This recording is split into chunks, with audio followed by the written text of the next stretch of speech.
All right, everybody. I am back. I am here. I'm ready to talk about some stuff, so let's go. What's going on, everyone? 82 degrees out here in New York City, coming to you live from Queens, New York. Welcome to the morning afternoon podcast.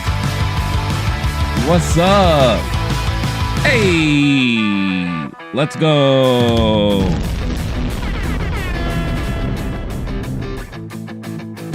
What's up, everybody? Your boy Renee back in the house, coming to you here from my place in yours. What's up, everybody?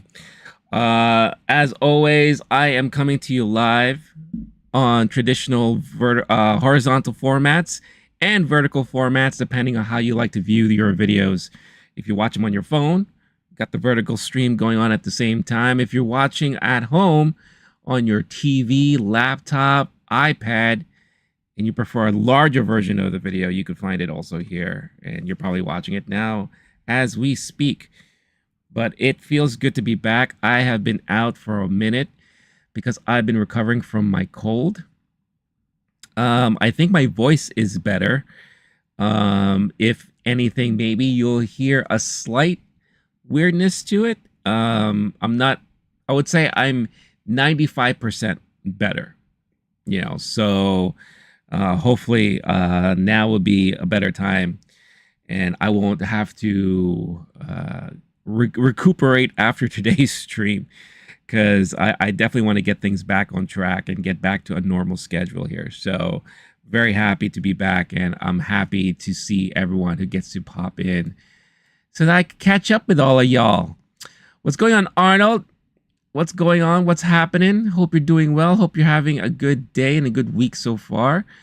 What are you sorry about? Just out of curiosity, wondering what you're apologizing for. You have nothing to apologize about, as far as I'm concerned. Big reminder to everyone watching live: don't forget, hit that like button. That will greatly be appreciated by everyone here on the stream, including myself, of course. It'll help grow the channel, help with the YouTube algorithms, mix, and all that stuff. And let's help grow this community so that we could all have a good time talking about our passions and everything. Arnold, you don't have to apologize for falling asleep. I mean, it's so funny because the minute I didn't see you in the chat anymore, I said to myself, I bet you he fell asleep, because he's probably very tired and he has to wake up early the next day for work. So it's all good, my man. Don't worry about it. How was everyone's weekends? I hope everyone had a good weekend. Mine, outside of recuperating from my cold and losing my voice, I actually did lose my voice on Friday.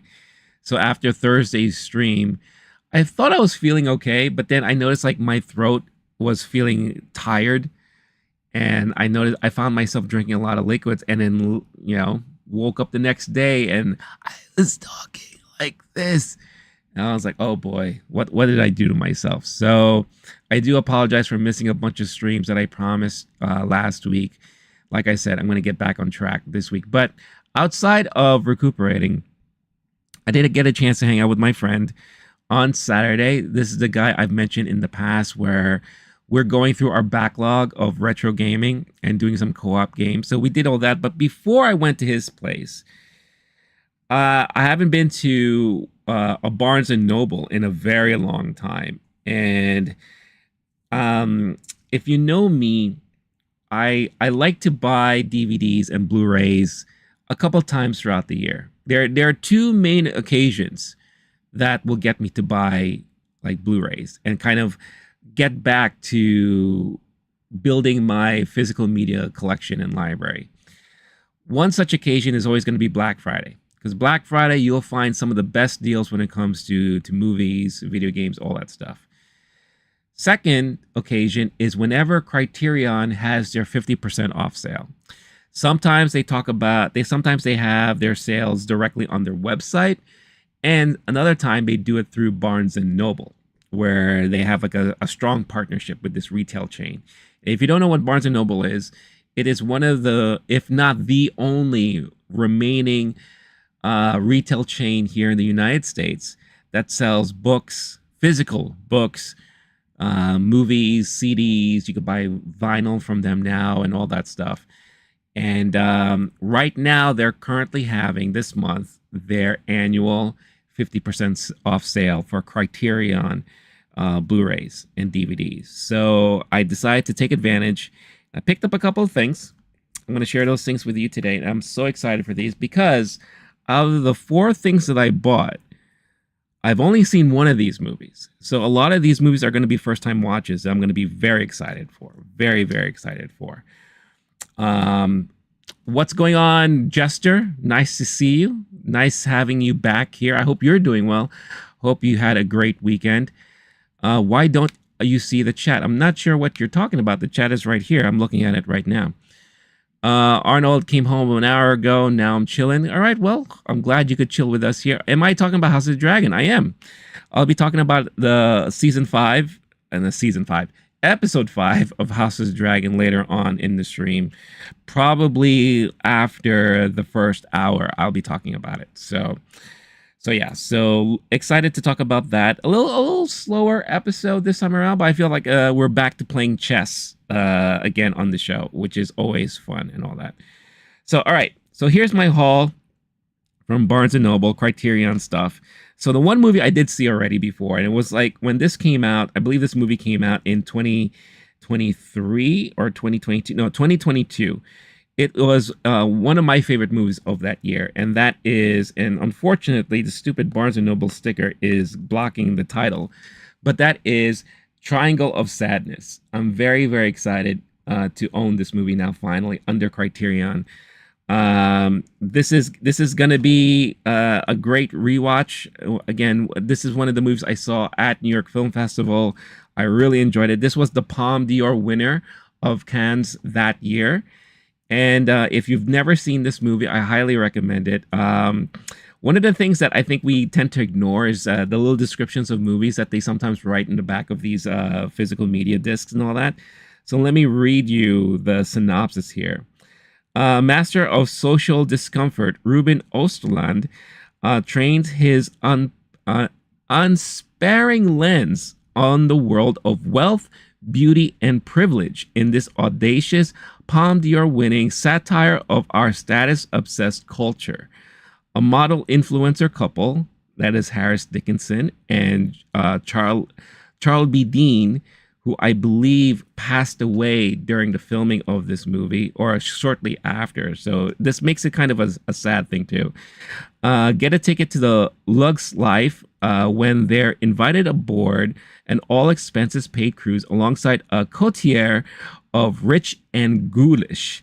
But an act of fate turns their insta-perfect world upside down, pushing each provocative set piece to its auteur extreme.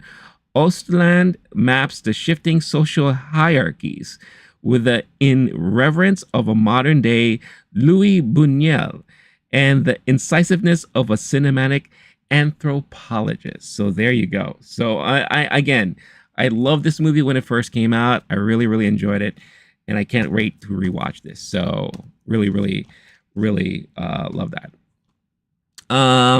Arnold, season 5, bro. I'm missing. Yeah, I know. I'm sorry. What's going on, Baby Yoda? My cold is slightly still affecting me. I don't know. My voice is definitely 90 times better than it was a couple days ago. So I'm definitely feeling much better. But thank you for that comment. All right, next movie that I picked up is Portrait of a Lady Under Fire. Now, this movie was very talked about the year it came out. Some would say that this is probably their favorite movie when it came out. This came out in 2019. I've never seen this movie, but I wanted to check it out, and I definitely wanted to add it to my collection. And again, when everything is 50% off, so that's the sale. I didn't even mention what the sale was. So Criterion, all of their discs were 50% off. And you can't beat that, really.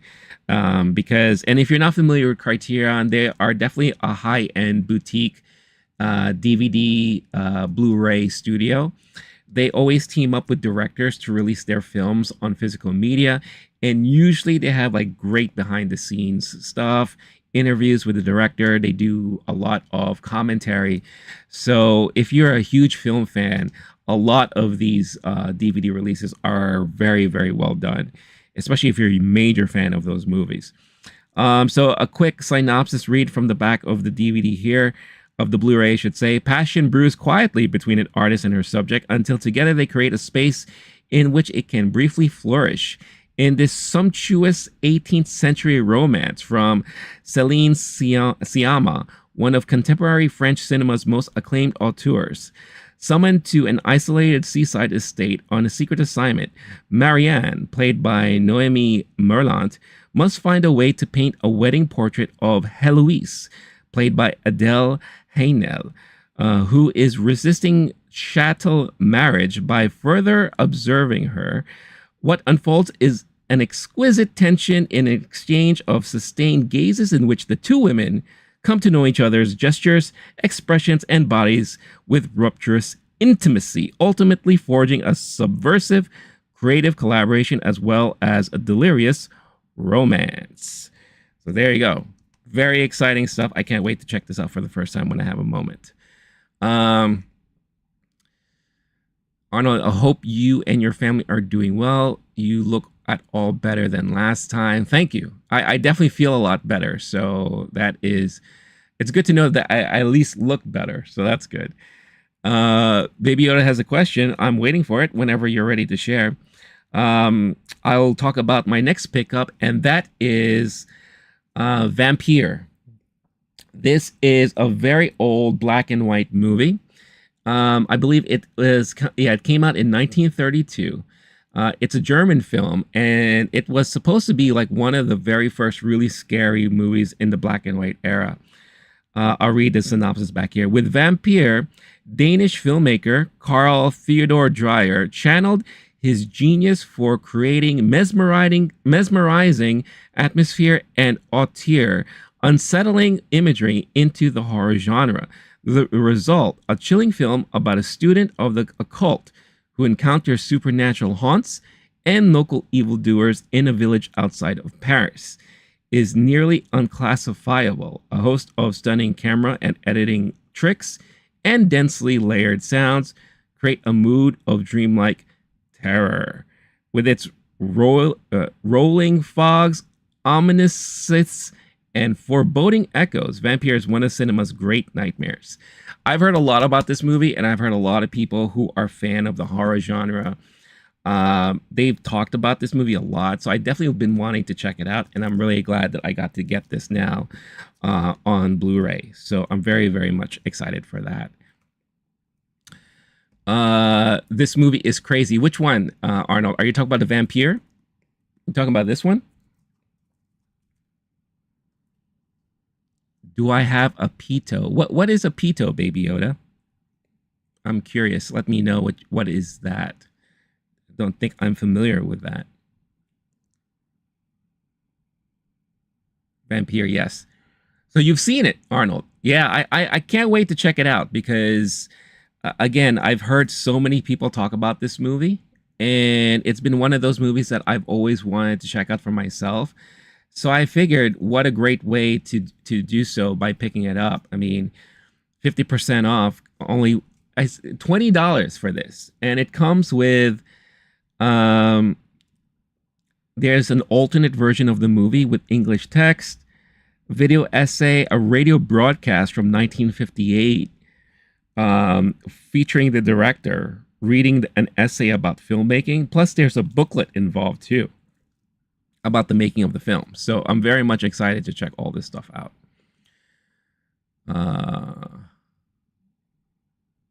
I see it 2 years ago with your dad. Oh, awesome. Did you like it? Despite it being like very crazy? Colonels, what's going on, man? Nice to see you here. It's good to be back. Baby Yoda, what exactly do you want me to slam on the table? And plus, I wouldn't want to slam anything on the table because it's just going to make the sound very bad. So, again, I don't know what a pedo is.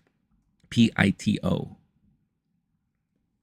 Anyway, and my last pickup from the Criterion sale at Barnes and Noble is a film that I've been wanting to see and check out for the longest time. I've seen many, many clips of it. I've never watched the full movie from beginning to end, and that is Akira Kurosawa's infamous Seven Samurai. This is a film that has influenced so many filmmakers. You name it, George Lucas, all the way on to even like Jon Favreau and Dave Filoni when it comes to later on stuff. But this movie, I believe Quentin Tarantino also was very, very influenced by this movie. It's an old black and white 1954 movie from Japan. If you don't know who Akira Kurosawa is, he was probably one of the best filmmakers around his time. Always did movies like around the samurai genre and all that. But I'm so excited to finally check this out. I'm going to read the synopsis on the back. One of the most thrilling movie epics of all time, Seven Samurai. In Japan, it's called Shichinin no Samurai. Tells the story of a 16th century village whose desperate inhabitants hire the eponymous warriors to protect them from invading bandits. This 3-hour ride from Akira Kurosawa, featuring legendary actors Toshiro Mifune. Of course, if you don't know who that is, he's one of the most well-known samurai actors in Japan, and Takashi Shimura. Seamlessly weaves philosophy and entertainment, delicate human emotions, and relentless action into an rich, evocative, and unforgettable tale of courage and hope. Again, never had a chance to watch the movie all the way through. Again, seen so many clips and references to this, and now I'm just happy that I finally have a chance to actually own it on Blu-ray. And again, owning the Criterion is always a great, great thing, in my opinion, especially if you're a big fan of movies and all that. So yeah, so I'm excited. If you've seen any of these movies, like Arnold, he saw Vampire, I'm curious to hear. I'm curious to hear your thoughts on any of my pickups. Arnold, not sure, but I think he mean all right. Well, Baby Yoda is just being a fool. All right, that's fine. No, I'm not going to answer that question, Baby Yoda. It's fine. Thank you. My Japanese accent is good. Well, I spent a lot of time in Japan, so I would hope that I at least picked up some things when I was over there. But yeah, I think one of the top things I'm looking forward to the most here is Vampire, and of course Seven Samurai. I'm so excited to check those movies out for like fully for the first time, outside of checking out clips and all. So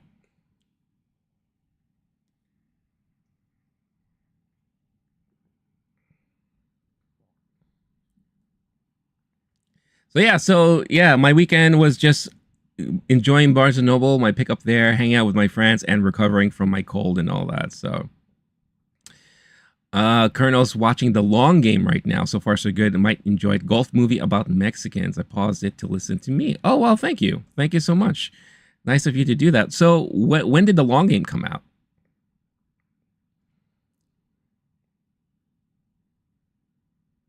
I'm very curious as to when that movie came out, because I don't think I've heard of it. But it does sound pretty interesting. Arnold giving Vampire 10 out of 10. That's high praise. And it's getting me even more and more excited to check this out for the first time. So I'm very, very much excited for it. Where's my pen? Oh, here it is. All right. So hopefully everyone has had a great start to their week so far. And let's talk about some stuff, shall we? It's on Netflix. Might be Netflix only movie. Very new. All right, so I'll definitely check it out.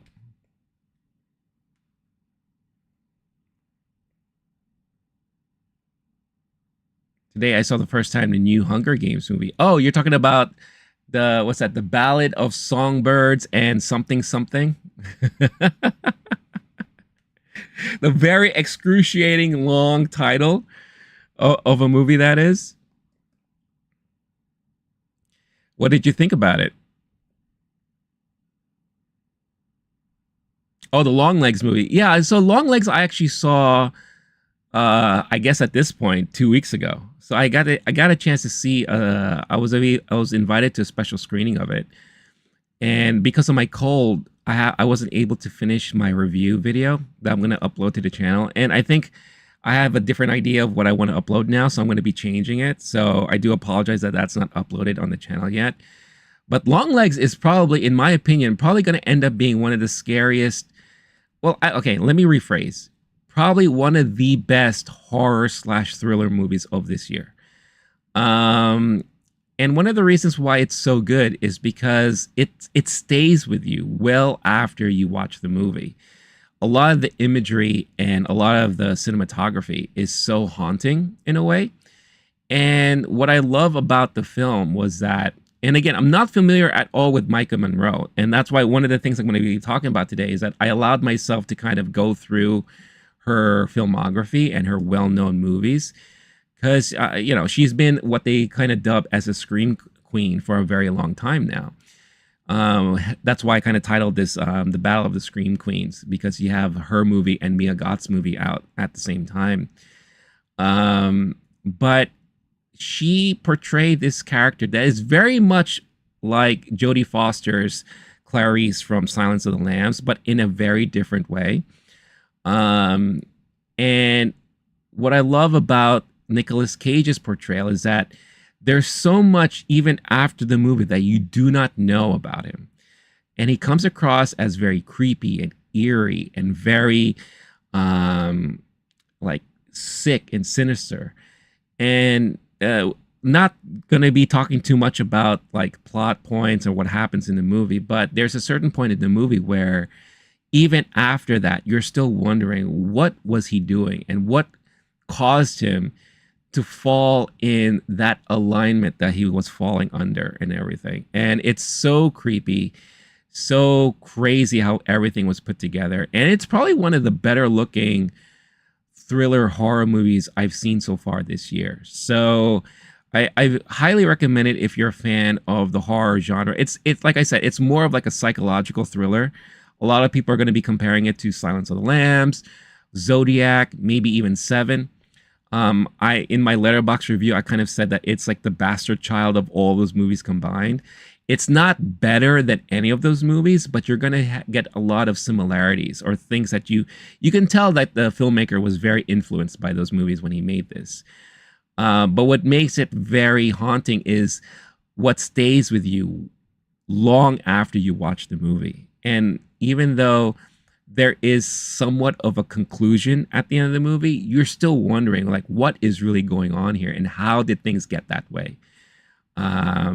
Even though there was a moment where there was like an exposition towards the third act, but even after that, you're just like, okay, but still, what made Nick Cage character that way and blah blah blah and this and that. So I thought it was a very well done movie. Arnold, I have to say I didn't expect much, but where I saw the film, I have to say that I liked very much. Story was good. Yeah, I was actually, I was kind of along the same lines like you. I thought overall, the movie was very well done. I think one of the things that really threw me off about the movie was there were many times where I felt Rachel Zellweger's character she was overacting a lot in this movie. And the accent that she had also didn't fit her character in a way.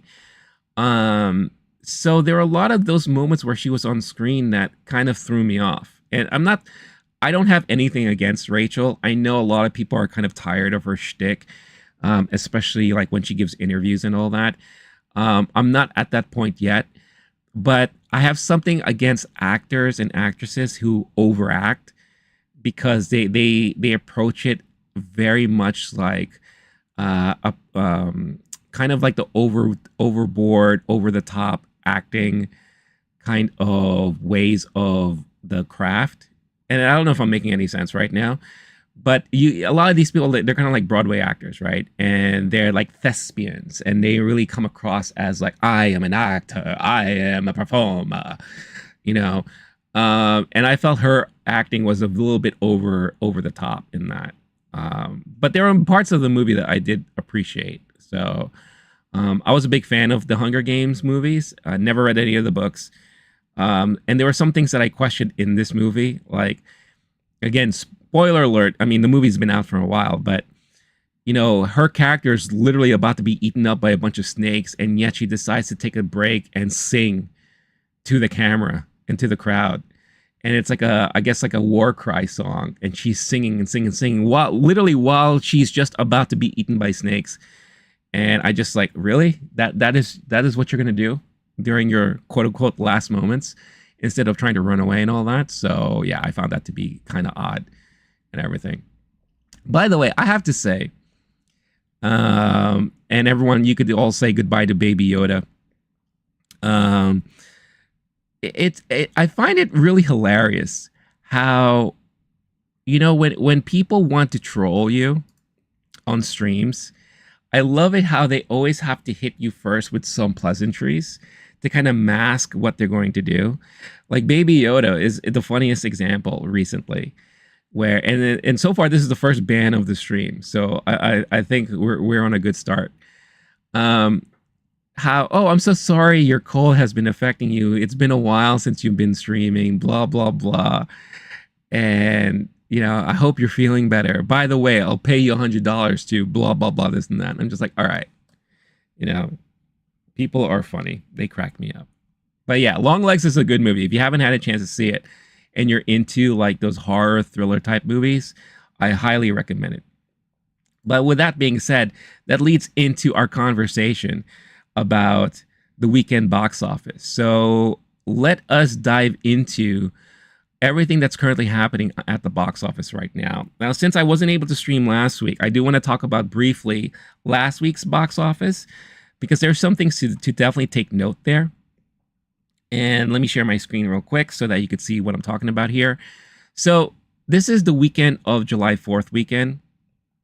So the numbers I'm looking at right now only are Friday through Sunday, but it doesn't include the extended Wednesday to Thursday numbers.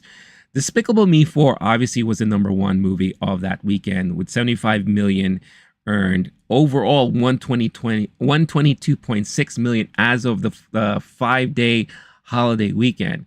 So definitely good numbers all across the board, but it definitely did not beat what Inside Out 2 did their own opening weekend. For just 3 days, they were able to do over $100 million, I believe.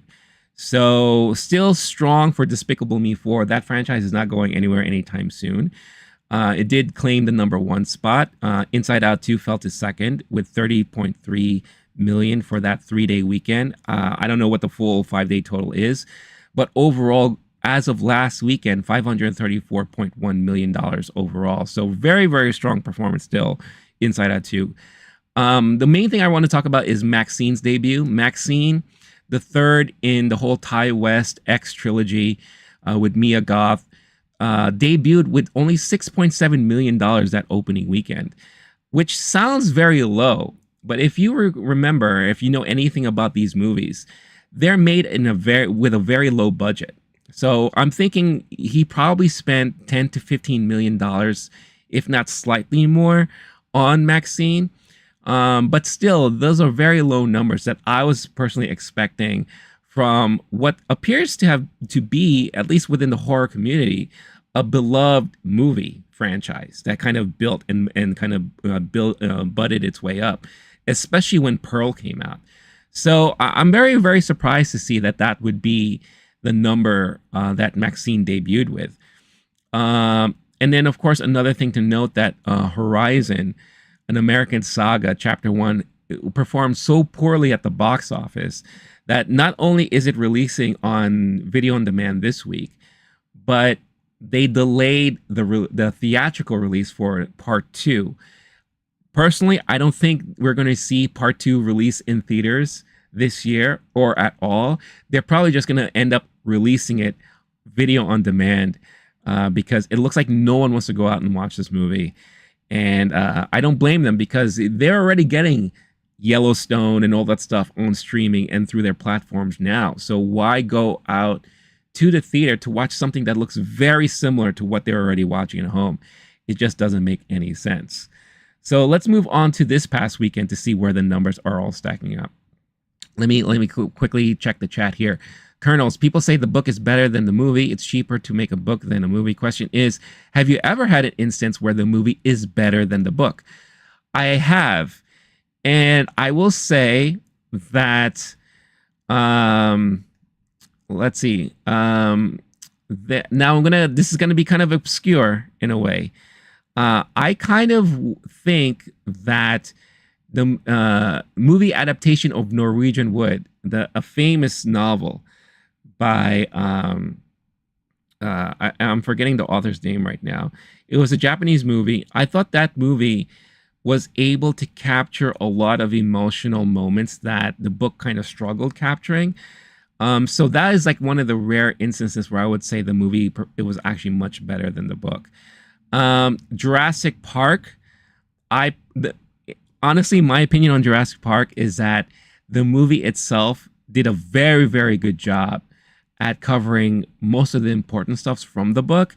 But if you combine Jurassic Park 1 and 3, then you basically got the first book in the whole Jurassic Park franchise and all that. But it's true. It is very rare to say like a movie captured everything better than the book has. But it's also very hard too, because when you're reading a book, you are formulating your own imagination and your own takes and how things are portrayed in your head. So by the time you actually watch the movie, you're like, wait a minute, that's not how I pictured this guy to be. This guy's not portrayed the way I thought he was going to be portrayed and all that. So it is kind of difficult. It's very, very hard. So I would be curious to hear if anyone else have experienced that, anything where the movie was better than the book, right? Mando leaves Yoda alone one time and he doesn't be. Yeah, I know, right? Like the minute you get Grogu all by himself, he causes ruckus, right? What the hell's wrong with him? Colonels, any idea what John Krasinski wasn't available to act in it? Are you talking about A Quiet Place Day One? I think he just wanted to produce the movie. He didn't even direct the movie himself. So it is a prequel movie. It takes place in a different location from where the family that he portrayed in the first movie and second movie took place. So I think he just chose not to be in it. And again, not even directed. So he was just producing at that point. Are there games you're looking forward to? There are games I'm looking forward to checking out, but it's rare that I buy new games the minute they come out anymore, because one, they're too expensive. Two, I rarely have enough time to play a lot of games these days. That's why I always tend to go back to retro games, because they're easy to hop into and you don't have to have such a huge time commitment. But there are some games I'm looking forward to. I'm trying to think what's coming out this year. Remind me as to what's coming out this year, and I'll let you know if I'm looking forward to it. That's why Harry Potter is so necessary, while the books came out after the movies, while the world is not so successful. Well, actually, that's the reverse. So the books came out before the movies, but I believe the last book came out just fairly recently before those movies came out, right? So I think, it's a great companion piece from what I recall, because I only read the first two Harry Potter books, and I read them after I watched the movie. And if anything, it helped explain a little bit more things. It helped paint better pictures of some of the main characters that we were introduced to.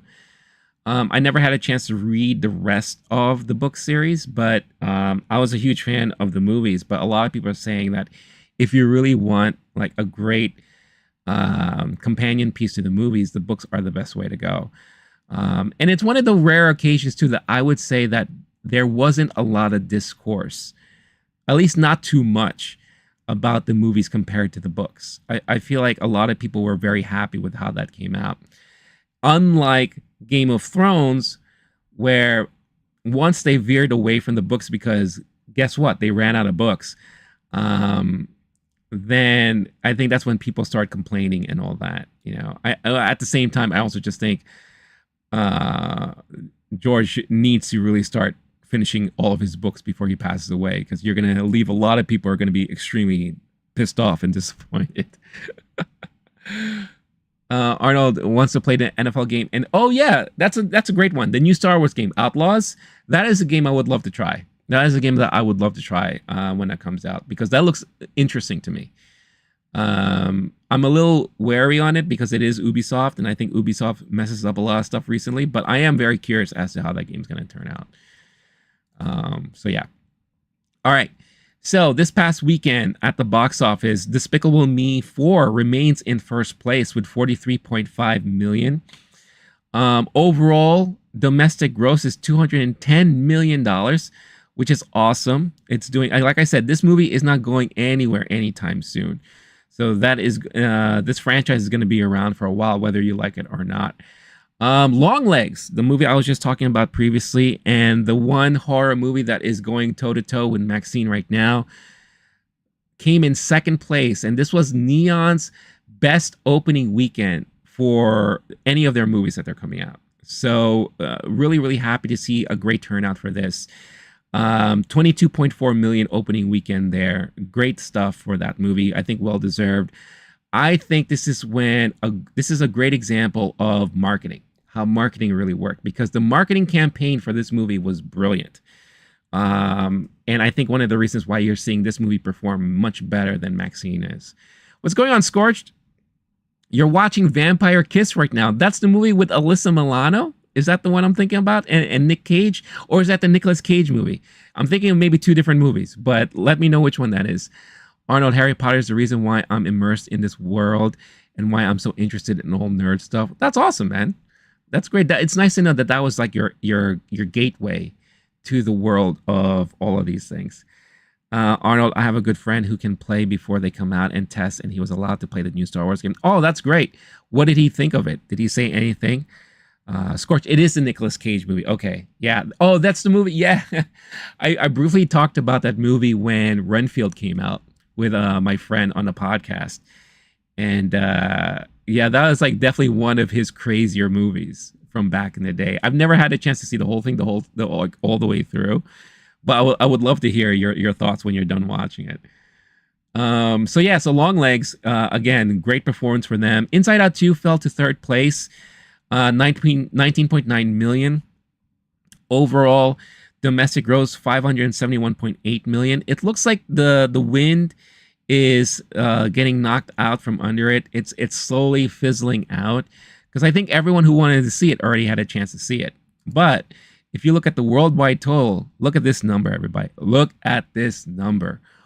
$1.3 billion. It is one of the first movies this year to cross the $1 billion mark worldwide. Isn't that amazing? And it's an animated movie, an animated sequel. Unbelievable, but well deserved. Like I said before, Inside Out 2 is probably one of my top movies of the year so far.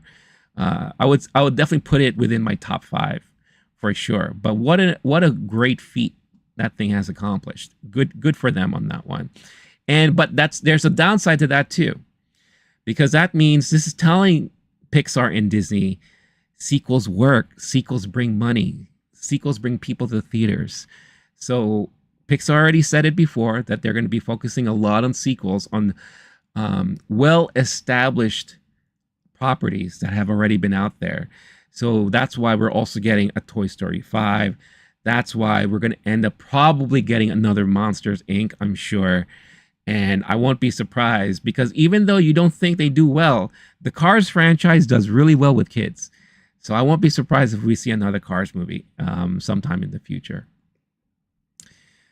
Scorch saying, very funny movie, highest recommendation. I need to check that out one day. One day I just need to sit down and just commit to watching Vampire Kiss, because that is definitely one of those, like, from what I'm hearing all the time, one of the great bad movies you could watch. And I'm all for that. I love watching movies like that.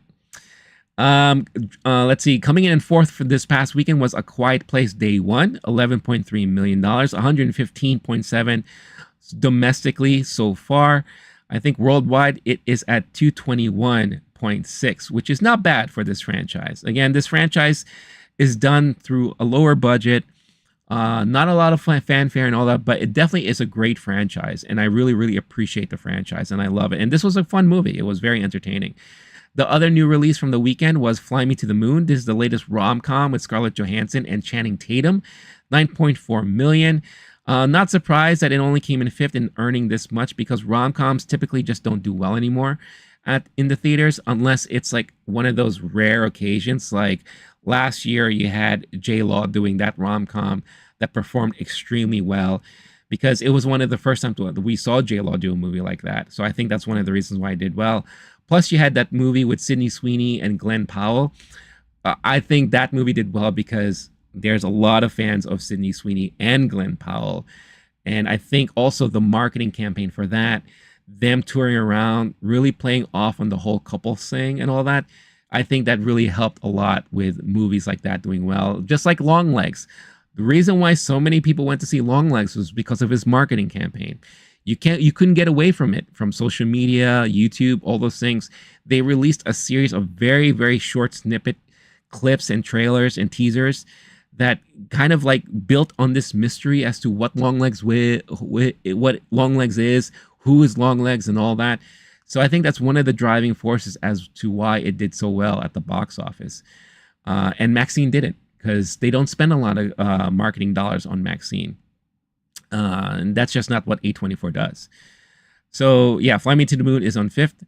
Arnold, he said that the game has a great graphics and the world and mechanics are very reminiscent of Tomb Raider and Uncharted as you move through the world. Well, that's promising. That's kind of promising. That sounds like something I would definitely love to check out. Well, I already knew I was kind of interested in it, so the more so now. So that's awesome, man. That's really great to hear. Coming in sixth place was Bad Boys Ride or Die, 4.2 million, 184.7 domestically. Worldwide, I'm going to say 200 million. 378. All right, I undercutted it. So 378.2 million worldwide. I won't be surprised. I don't want to see it, but I won't be surprised if in a year or two we get to see another Bad Boys movie. But I don't think we need it, and I'd rather not see that, to be honest with you. Seventh place, Horizon, American Saga. Like I said, 2.2 million, 26.8 overall. Not performing well in the slightest. And I don't think this movie is, we're not going to be seeing Chapter 2 release in theaters at all. Now, Maxine drops from fourth to eighth place. Plus, not only that, 69% drop off from the week before, and 80 theaters dropped it from their rotation. So it only pulled in 2 million, 11.7 million overall domestically. It's so curious to me as to why this movie, like I said, that has a pretty decent fan base in the horror community, not doing as well as a Longlegs. And I really do think it has a lot to do with marketing. I guarantee you the minute this movie drops on video on demand and streaming, more people are going to end up watching that film. So it is very, very interesting to see why Maxine is doing so poorly at the box office. So I guess when you say, the battle of the Scream Queens, right now it looks like, Maika Monroe is winning hand over fist currently at the box office, which is a big surprise to me because I really was expecting Maxine to do so much better. But especially coming off on the high that Pearl had, I mean, a lot of people were saying Pearl is probably one of the best movies that Mia Goth has ever done. And I tend to kind of agree, too, with her performance in it. So it's kind of baffling to me. And then to round off like the rest of the list here, you have Sound of Hope, which is a hope-based film that is out in theaters. There was a re-release of The Lion King to kind of celebrate an anniversary, a new movie called Touch from Focus Features, and everything else you could see is under $1 million in all there. So yeah. So a lot of interesting stuff coming out of the box office, a lot of interesting stories really coming out. Obviously, horror is doing so well this year so far, and we're only halfway through the year, right? But we had a lot of major high expectations for some horror films that are living up to it, and then some that had high expectations and that are underperforming. But the horror genre as a whole seems to be doing really well this year, especially when you compare it to last year. So what I wanted to do is I wanted to kind of break down what the horror movie films are doing so far this year compared to last year, and see and maybe guess where it's going to all end up when it's all said and done. Because I do feel like a lot more people are going to theaters this year. And there's a report that I'm going to read in a little bit that kind of mentions that numbers for box office this year may surpass pre-pandemic box office, which is a great sign. So we'll do kind of like a little look into that here. Arnold saying we need a new Men in Black movie. I won't be surprised. Honestly, I really won't be surprised if that's something that we get sometime soon. Gorilla Fantasy, what's going on, man? It's been a minute since I've seen you. I hope you're doing well. Hope you're having a good week, a good day. Arnold, if Will Smith don't want you, can play for him, bro. I think you do a good job. I think Will Smith will be doing just fine. As you could see, despite the slap heard around the Hollywood industry, he seems to be coming back in full force with a vengeance. Not only is Bad Boys doing well, but also he has a new song that just came out that people seem to like and all that. So I think he'll be doing all right. Also, quick reminder, if you're watching live, don't forget, hit that like button. All of us here will greatly appreciate it. Trust me. And everyone will thank you. Theater is a cinema in America, right? In my definition, it is. But for other people, theater also means like Broadway theater, like live performance theater. So I try to use the term cinema because I know that's more of a worldwide term.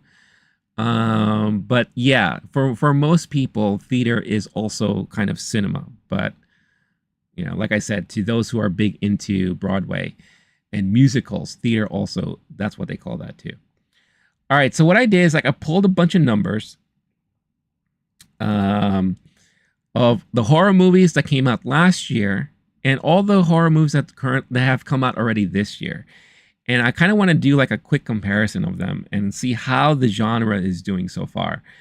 Because it feels to me like there's like a huge explosion of horror movies that started off the year big time, you know? And let's take a look at some of these numbers here. Let me see if I can increase that so that everyone can see on the stream there. All right. So the number one horror movie so far this year is A Quiet Place Day One. And I know a lot of people will be like, well, is that really a horror movie? It's sci-fi horror, you know, which is a genre, right? It's a subgenre of the horror movie franchise, of the horror movie genre. We're going to get another one of those in a couple of months with Alien Romulus. So I have a strong feeling that movie is going to do really well in the theaters too.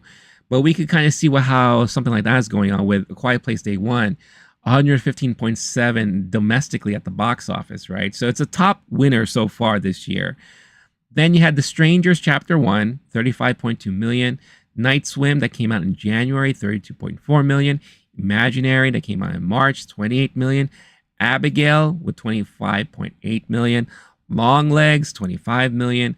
You know, all of these movies that came out so far this year tend to be doing decently. Now, a lot of these numbers aren't that great and that high in many people's opinions, but you also have to think about it too. The horror genre and horror movies in general are probably one of the easiest movies to make because you don't necessarily need big budgets for them.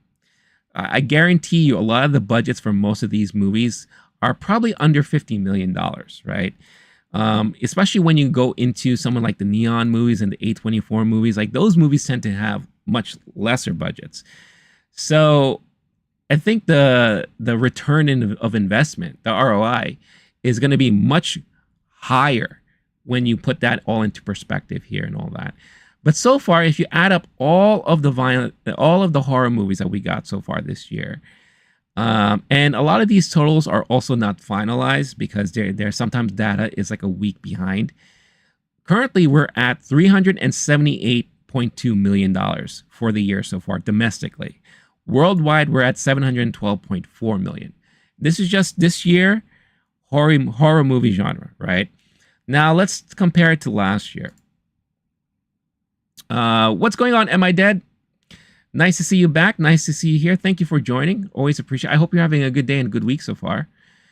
Let's see. Arnold.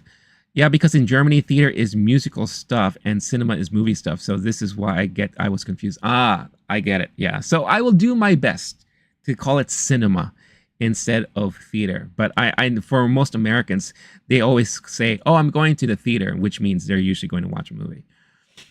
They make so many horror movies they do, but I feel like this year just feels like the influx was felt ever since the year started. You know, I felt like there was a lot of new horror movies that are coming out, and there's so many more coming out for the rest of the year. And I think with something like Longlegs, which is probably one of the most talked about and hyped up movies in the horror franchise for a very long time. So it does kind of feel like, you know, the horror genre, it has a lot of attention on it right now, which is not a bad thing. I think that's really good. And for someone like me, who I don't really watch a lot of horror movies, but I am learning to appreciate it more and more now every year. It's just interesting to see where the horror genre is going and all. Abigail was not a horror movie for me. It was so funny. Well, it could be horror comedy, in your opinion, right? You know, there are movies like that. Like, for example, Beetlejuice. Beetlejuice is going to be classified as horror comedy this year. So there are definitely subsects of the horror genre. Gorilla Longlegs, I don't know much about, but it has Nick Cage. He's great when yeah. Longlegs. Now, again, if you love horror thriller, I would say that Longlegs is definitely more of like the psychological thriller genre, very similar to like Silence of the Lambs, Zodiac, or even Seven. Then this is a movie you should probably check out. You know, it's just, think of those movies, but with like a sprinkling of horror in it. And Nick Cage's character is by far one of the creepiest characters that he's ever played so far to date. And one of the things I love about Longlegs is how it stays with you. And that's something that I was saying earlier in the stream. It haunts you. And it's one of those movies that you think about well after you've seen it. And it's been, for me personally, it's been 2 weeks since I've seen the movie and I'm still thinking about it. And I can't wait for it to like release on digital, because it's one of those movies I definitely want to watch with a fine, you know, with a lens, with a magnetic lens, because I definitely want a magnifying lens, because I definitely want to see every little detail of the movie, because you miss so much when those movies come out in the theater and all. So last year, I think one of the biggest surprises for everyone was Five Nights at Freddy's, because one of the reasons why this was a major surprise was this movie came out both theatrically and on Peacock digitally at the same time in the same weekend. And normally when things like that happen, people would rather watch the movie on streaming versus in the theater. But since it also came out during Halloween week, it made a killing at the box office. And it's one of those rare occasions where that tactic didn't bite them in the ass. And because of that, they're doing a sequel and all that. So that was the biggest surprises there. Then you had, of course, Scream, right? With Scream 6. And anything with the Scream franchise is going to do really well. Another big surprise was Megan. You know, even though I thought it was decent, it was okay. It wasn't like the best thing. But this was around the time where more and more people were open to coming back to movie theaters, right? So I feel like there also needs to be a little asterisk there. But Megan was like a big surprise hit, and that came out in January, right? Then you had The Nun 2, you have Insidious. You know, anything involving those franchises will always do well. Evil Dead Rise, The Exorcist. This year, compared to last year, we're definitely seeing a lot more like religious horror movies, you know, with Immaculate, all the little Exorcist movies that we're getting. You know, and I felt like we kind of started seeing that last year with Exorcist Believer and then the Pope's Exorcist, right? It's also funny how you have Russell Crowe attached to a lot of these type of movies.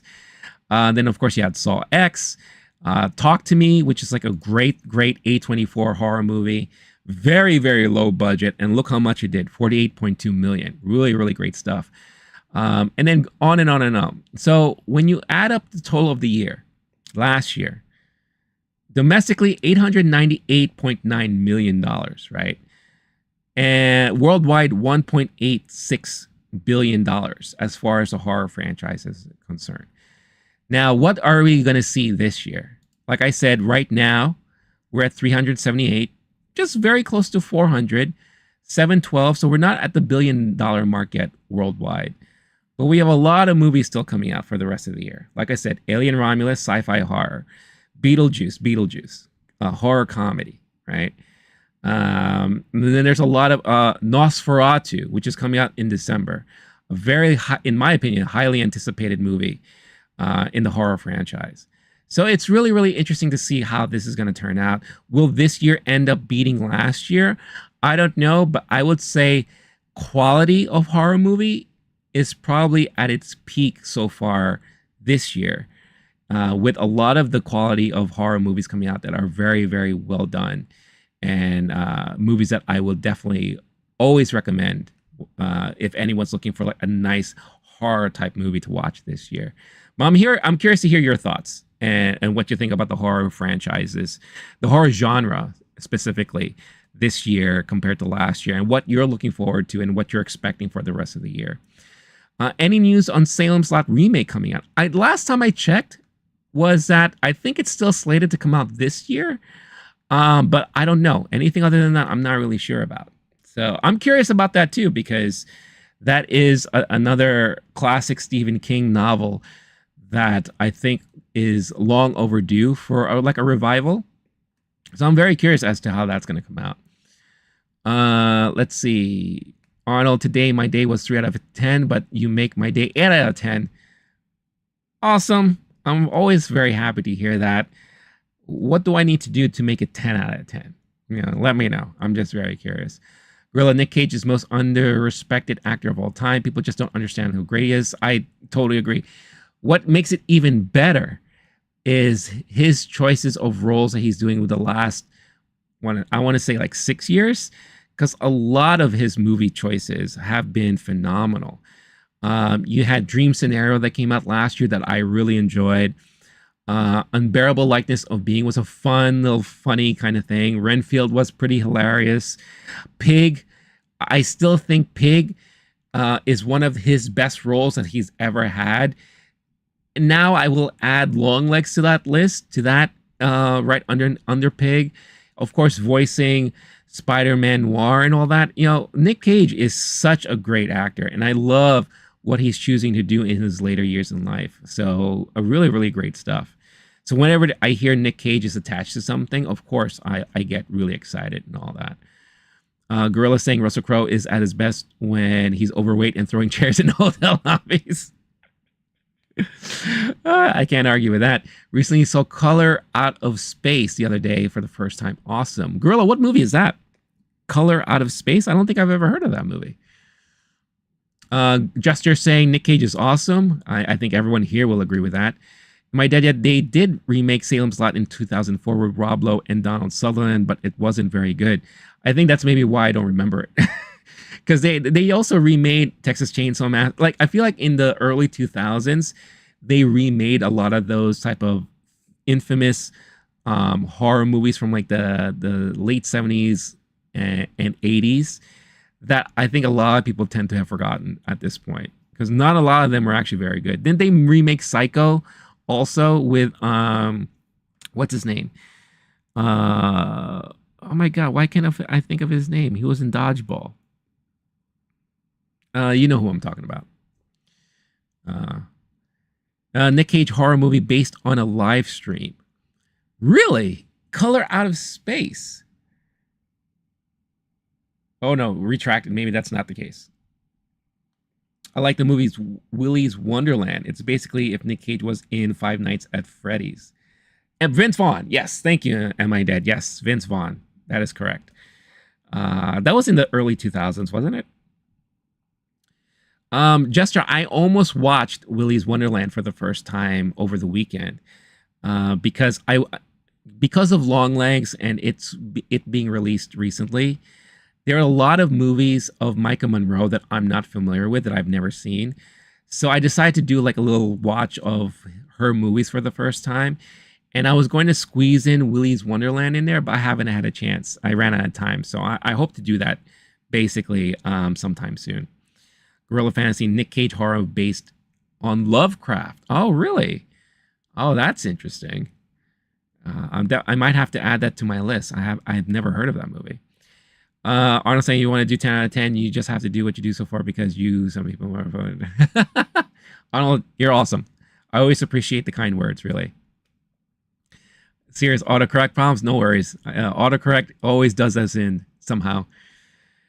Jester, Nick Cage doesn't say a single word in the entire movie and beats the crap out of animatronics. It's awesome. That sounds like a movie I would definitely be all about because that just sounds like a lot of fun. Just having Nick Cage be all Nick Cage, like Nick Cage rage, I'm all for that. I'm definitely all for that. So yeah. So I think the horror movie genre has a lot going for itself, and I think one of the reasons why I also think we're seeing such a huge influx of horror movies within the last couple of years is because honestly, during the pandemic, this is probably the easiest genre to write for and make. You don't, like I said, don't need a lot of budget, right? It's very easy to kind of write about experiences of isolation and unknown, because I think a lot of people are experiencing that during the pandemic and during lockdown. So I think a lot of creators decided to do movies like that, and why we're getting such an influx of those movies for this year, last year, and I'm pretty sure well into next year we're going to be seeing a lot of horror movies. But like I said, if anything, I think the quality of horror movies are extremely high this year, because I've seen quite a bit that I was like, wow, that was a really well done horror film. So, Jester saying, have you heard of a movie Baby Driver? It doesn't have Nick Cage, but it's great. I love Baby Driver. That's with Ansel Elgort and the now canceled Kevin Spacey. Also, Jamie Foxx is in that. It's a great movie. I love that the director, Edgar Wright. A lot of the movies that he makes, I'm a huge fan of. So, yeah. But I'd really like to know what you look like without a beard. No one's ever going to see that. No. I'm never going to do that.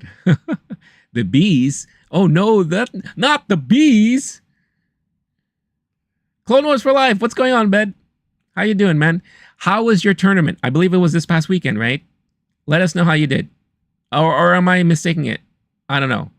I've been away for a while, so I feel like all my timeline is all kinds of messed up. Jester, did you just watch Baby Driver for the first time recently, or is that a movie you just really like?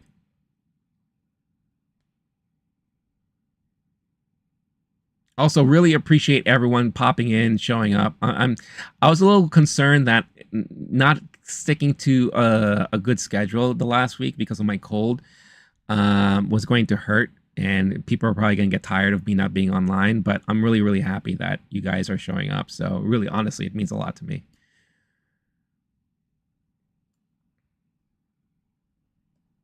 You had a Comic-Con thing that you helped out. That's right. That's right. You didn't mention that you were going to do something at a Comic-Con. How did that go? Like an American Japan Baby Yoda.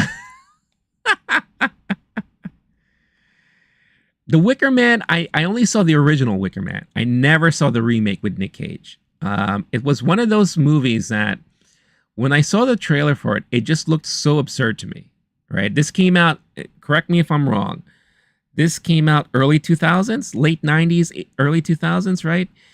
And that was already during a time where I kind of given up on the horror genre. On occasion, I saw movies like Saw and things like that, but I just didn't pay attention to horror at all. Now that I'm finding myself getting back into it, I have the pandemic to thank for that, honestly. Especially when it comes to A24 movies. I have a huge catalog of things I definitely want to go back to. Wicker Man is definitely on that list, but I'm waiting because I heard so many mixed things about it that I don't know if I want to do that to myself just yet. But yeah, so. But did you see it, Gorilla? What did you think about it? I'm curious what your take is on it. Jester saying, I've watched it so much the last week. I watched in 2019 with my grandpa. We loved, so I bought it on DVD so I can watch it as my. That's awesome, dude. Yeah, Baby Driver soundtrack is fantastic, and I don't have much to say about Ansel Elgort, although I do. There are some movies that he's done that I really appreciate. If you've ever seen the series Tokyo Vice on HBO, on Max, I should say, check it out. I think his acting in that is so good. But Baby Driver was such a fun ride, no pun intended.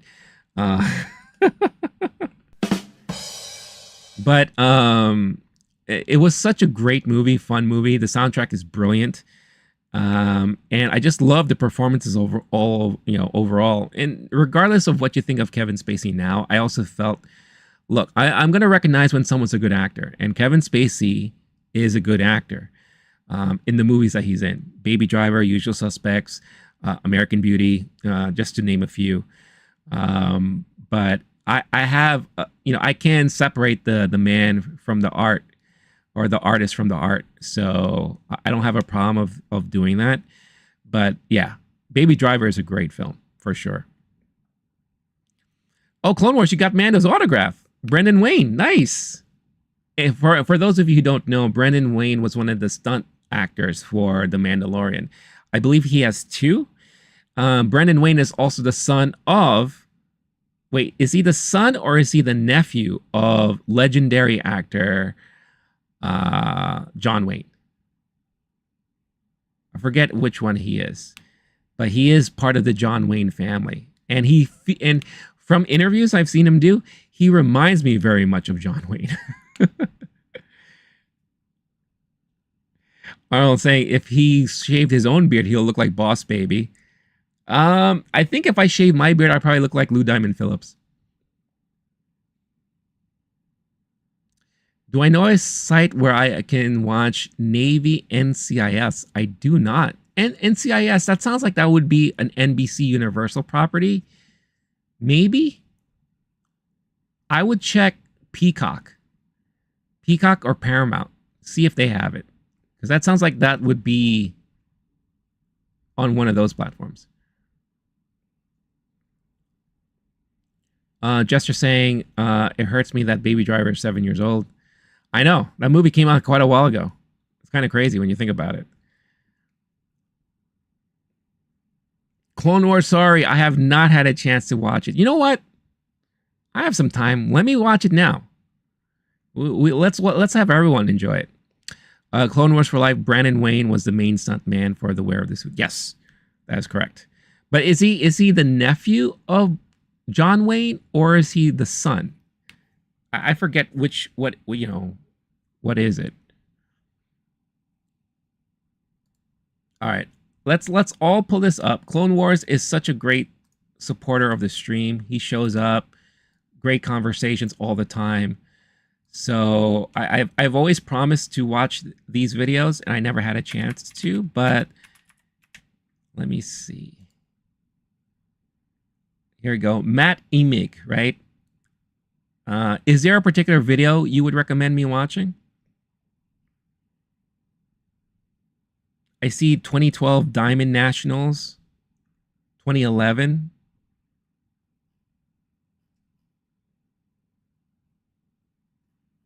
Let me know. The Diamond Nationals. Okay. So 2012? 2012 or 2011? Or is there a more recent one? You know what? Let me go to his channel. And let me see if I can see the most recent one. Or you're recommending 2011? Okay. I'll pull up the 2011. Let's see. And this is your teacher, right?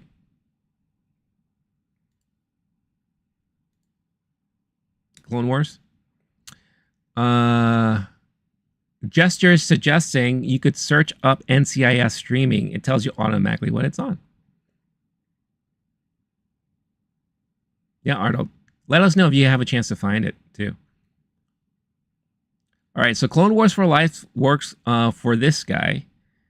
If you don't know Clone Wars, he competes in martial arts weaponry and technique. He does competitions for that. And this is a guy he works for who now is a stuntman for Marvel and Star Wars. So let's check this out. And this is a competition. Clone Wars, is this the type of competition that you perform at? Jester's got. All right, Jester. If I'm still around and you happen to stop by, great to see you. If not, I'll definitely catch you another one during another time. But thank you. All right, let's watch this.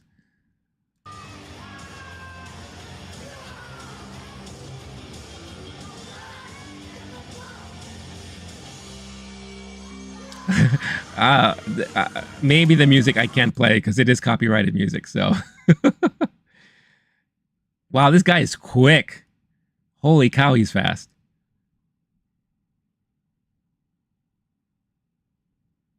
That's pretty impressive. With the split and everything, Jesus.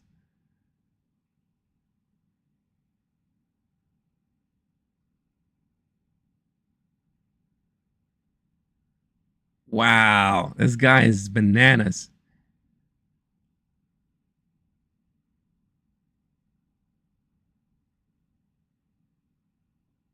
That's pretty damn good. Oh my god, he's amazing. If I saw if if someone walked up to me in an alley and he started doing all those moves, I'd just be like, "All right, good on you, buddy. I don't want to have anything to do with you. Here, take my money." That's amazing. That's unbelievable. Really good stuff. Do you have any video of your stuff that you do that you wouldn't mind us checking out?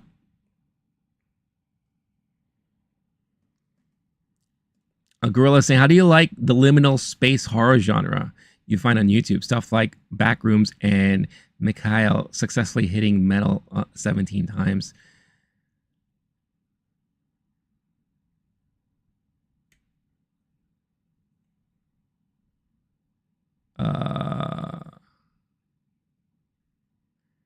Arnold saying these are the movies that the father makes when he slams the door too much at home.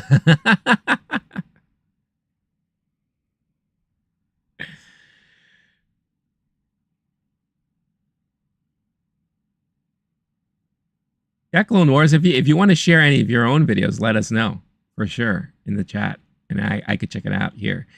Gorilla, back to your about liminal space horror. I'm not that familiar with it. I've heard of Backrooms, and I've seen like little pictures and clips of that kind of stuff. What I tend to watch also is I have a fascination of those urban explorers who goes to like dead malls or abandoned malls and who just like walk around and look at these things and go through stores and all that. Even amusement parks, like old rundown abandoned amusement parks. So if it's anything like that stuff, then I probably should watch more of that because for some reason I'm so fascinated when it comes to watching that stuff. And I'm always imagining what if someone was like hiding out and kind of pop up while they're exploring these places. I think it would be kind of like fascinating to me. You weren't very good back then. I mean, look, it's stuff that I could never do. So whenever I see people do stuff like that, I'm always very, very amazed, very much amazed. And I love that this guy specifically is now working as a stunt person for Marvel and Star Wars. So I think that's awesome. Is there anything he did that we would know? Gorilla abandoned mall videos are amazing. Yeah, they are amazing. I forgot how I came across it for the first time, but I remember going down a rabbit hole one weekend and I just watched video after video after video. I'm just like, oh my gosh, this is like, I don't know why I find this so fascinating, but I do. You know. Oh, we're gonna see a lot of his stuff in Deadpool. Oh, in Deadpool 2. Sorry, not Deadpool Wolverine, but he was also in Kenobi. That's awesome.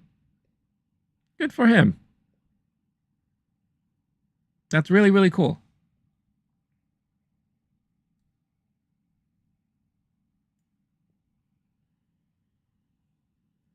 He's working on a new Marvel movie, which I'm sure he can't talk about, right?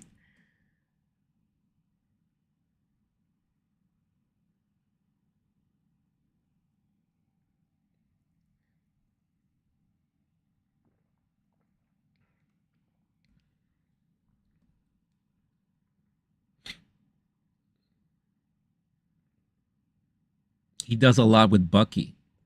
Oh, so that means that whatchamacallit, that he's probably going to be in the new Captain America movie, right? Which, by the way, I know a trailer dropped recently. I haven't seen it yet. I'm going to be doing a full reaction video of a bunch of trailers that came out. So I know I'm so behind. I don't know what's wrong with me, but yeah. Like most scenes of someone getting hit or thrown by Bucky, it's him. Oh, that's awesome. That's great. How is it? Does he say how it is working with Sebastian Stan? Because he seems like an interesting dude. Arnold just saw this Trump video, and in the comments, one comment that aim assist was.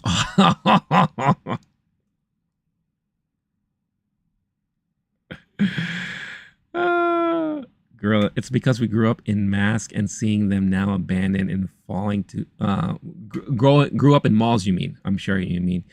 It's dystopian is a way that really hits hard. Yeah, the autocorrect got you again. Clone Wars, he likes him. Oh, that's good. Yeah, Sebastian Stan looks like an interesting guy, and that guy, he's doing a lot of interesting choices when it comes to movies.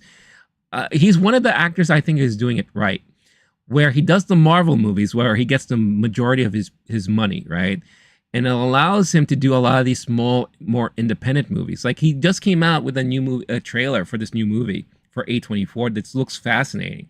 I've seen only pictures of it, but I think I like him as an actor and what he's deciding to do with his career.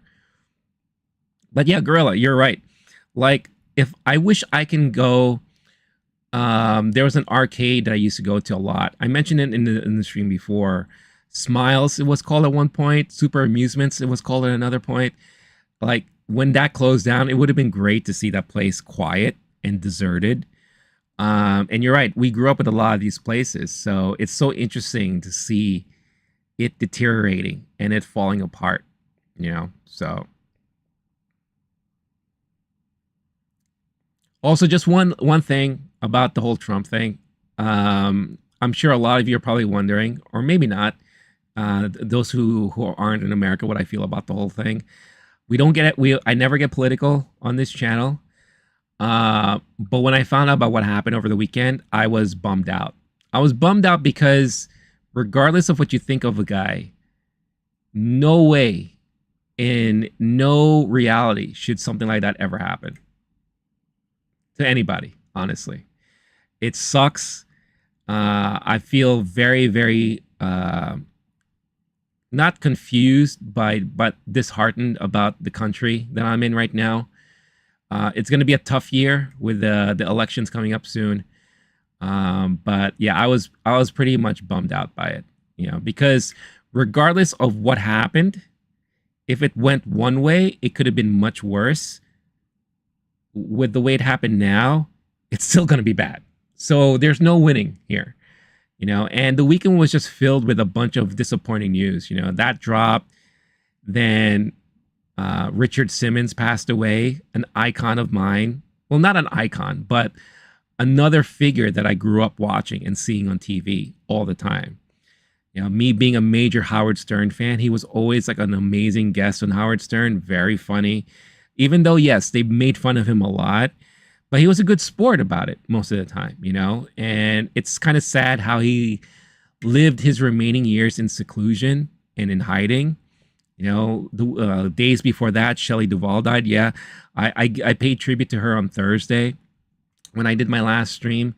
Remember watching her as a kid in the Popeye movie, of course, The Shining, Fairy Tale Theater, which is a series of videos that I used to watch all the time. So we lost her. Shannon Doherty passed away because of cancer, right? That she's been battling for years. I was never a big 90210 fan, but I had a lot of friends who used to love that show. That was definitely my childhood growing up. I'll never forget her in Mallrats and in Jay and Silent Bob Strike Back. I thought she was really funny in those roles. So Dr. Ruth Westheimer, whether you knew her or not, I knew her because when I was a little kid, I used to go to bed and my mom always had the radio on, and she always had this late night show on the weekends that talked about sex and all that. And I was always asking my mom, like, what is she talking about? And she was just like, don't worry about it. You'll know about it when you grow up. And she just the voice and recognizing her voice and all that. So I feel like a lot of these like iconic visions of me growing up were all slowly getting removed from current history, and with all that happening, it kind of bummed me out over the weekend, to be honest. So it's just unfortunate. So, but yeah, a lot of big names over the weekend we lost. Yeah, yeah, exactly what Gorilla says.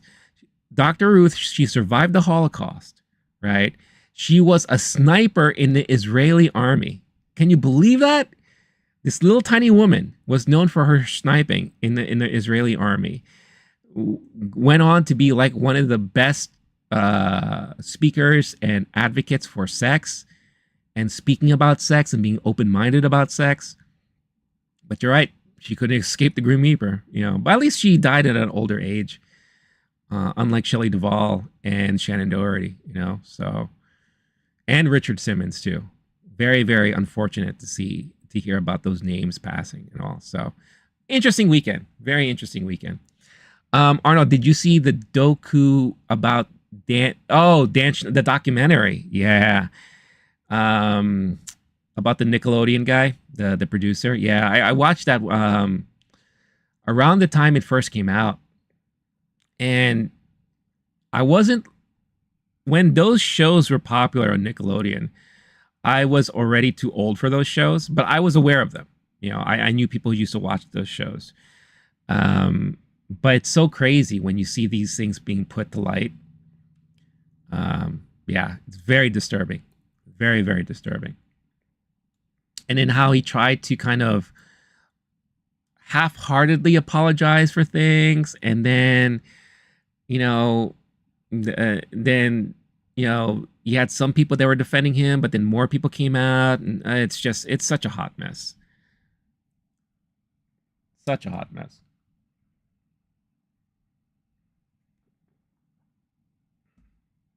Uh-oh, Arnold, what do you want me to promise?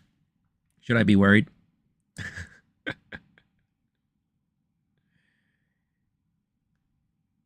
Does he have a child with Amanda Bynes? I don't think so. That would be, oh my God, if that was true and that came to light, oh my God, then that would be major controversy. I mean, he basically groomed her, right? So groomed her. I should take this back. Groomed her to be a star in Hollywood, not with anything behind the scenes. At least not that we are aware of. They didn't talk about any of that stuff in the documentary.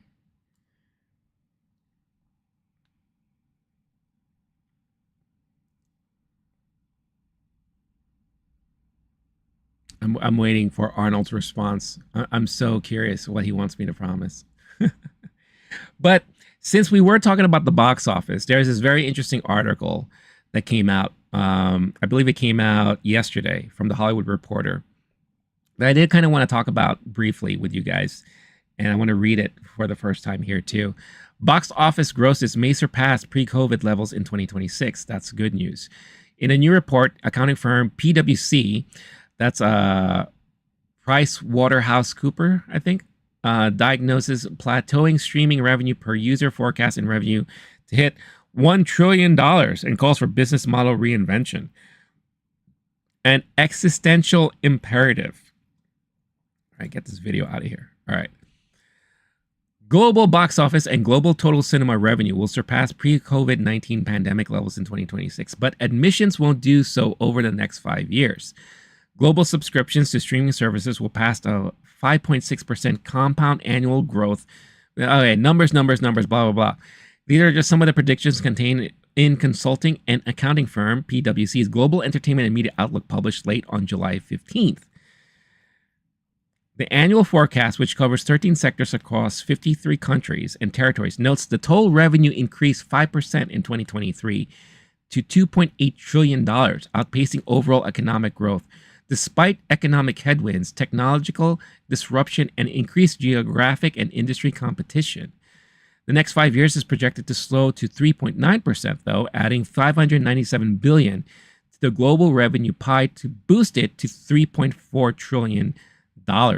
Highlighting widespread uncertainty, PwC emphasized that the name of the game in the industry to capture some of that revenue is business model reinvention, which has evolved from a strategic option into an existential imperative, the firm said. When it comes to cinema revenue, the trends have been mixed. Aided by a number of blockbuster releases in 2023, cinema saw a 30.4% year-on-year increase in spending at the box office. But box office theatrical revenue will top pre-pandemic levels in 2026 rather than 2025 as projected a year ago, according to the firm's updated forecast. This is primarily driven by a larger budgeted slate expected to drive more box office sales and more ad spend, explains Bart Spiegel, Global Entertainment and Media Deal. Blah, blah, blah, blah, blah. The firm sees that 2019 box office revenue of $38.55 billion nearly reached in 2025, with $37.68 billion before hitting $40.23 billion in 2026. Global cinema revenue, helped by ticket prices hikes and advertising growth, will continue to grow, but also see a one-year delay. In last year's report, we anticipated that pre-pandemic levels would be reached by 2025. However, this year's report predicts that the return will occur in 2026. Blah, blah, blah, this and that. And I'm sure there's a lot more stuff in here. And they talk about streaming as well. So I think one of the reasons why this is important to look at, in my opinion, is because cinema and movie releases theatrically is very important for the business, right? And ever since we're coming out of the madness of the pandemic, a lot of people are wondering, will we ever get to see movie theater numbers, box office numbers return to whatever we saw prior to all of that? And it seems like year over year, yes, things are improving, but last year took a major hit because of the writer's strike and the actor's strike. So it's causing a lot of movies to be delayed. So I'm not surprised that these levels won't really come back, or we'll see it come back to 2020 until 2026, because that's when a lot of the backlog and a lot of the delays and pushes will finally be all in the clear, right? And we'll finally get a lot of things that are going to be fresh and really, pegged to be hitting where it's supposed to be hitting. But I've said, like, even when I cover news, whenever the chance I have, that with everything getting pushed, all the restructuring from like Marvel, Disney, Lucasfilm, DC, I think it's going to be really, really nuts when you look at what's expected to come out in 2025, but most importantly in 2026. And I think that's why we're going to see a huge influx of people wanting to go back to theaters, because there's going to be a lot of anticipated movies a lot of people are going to see. And this is all going to be good for the industry. Now, will it be sustainable? I guess time will tell. I keep saying that the theater industry needs, or the cinema industry, I should say, for Arnold there, they need to refigure and restructure their deals with studios. They need to be able to lower ticket prices. They need to be able to give more benefits to loyal fans and loyal movie theater goers through their rewards programs and all that, because it's getting very expensive to go watch movies in theaters. And with streaming, every year we're seeing prices increase. So I think what's going to be really important to see moving forward is the bundles. We've already seen them talking about a bundle with Max, Disney Plus, and ESPN, I think it was, or something like that.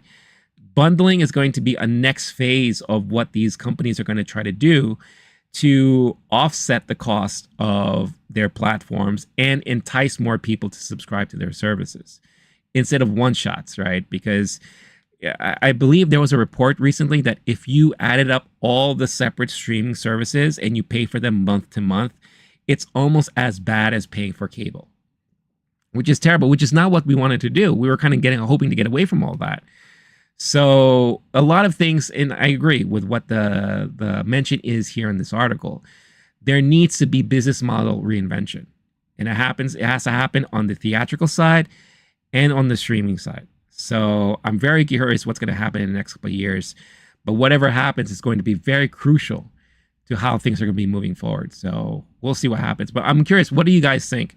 What needs to be done on the streaming side and theatrical side in order for people to get back to theaters? Arnold, if I ever have time, watch this movie from my childhood. It's called Fievel the Mouse Wanderer. Every time I see this movie, I feel like these Fievel the Mouse Wanderer. Are you talking about An American Tale? Maybe that's what it's called here in the U.S., where it's about Fievel the mouse who like migrates to America. Is that what I'm thinking about? I'm curious. Let me know. Gorilla saying the next time goes to cinema is November for Gladiator 2. Absolutely won't go see anything comic book adjacent in theater. I won't even stream them for free. Wow. So are you saying, Gorilla, are you saying like you're completely done with the comic book superhero franchises for now? Not even Deadpool and Wolverine entices you a little bit?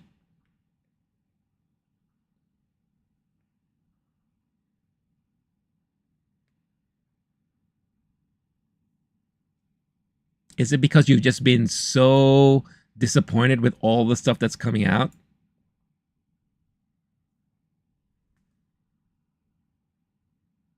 Wow, not even a bit, huh? All right. Well, you know what? I respect that. I respect that you're putting your foot down. You know, one of my very closest friends, Oz, who works with Double Toasted every Monday night. You could check out his podcast, What Up, Son? Very funny stuff. But he's been a good friend of mine for like over 25 years.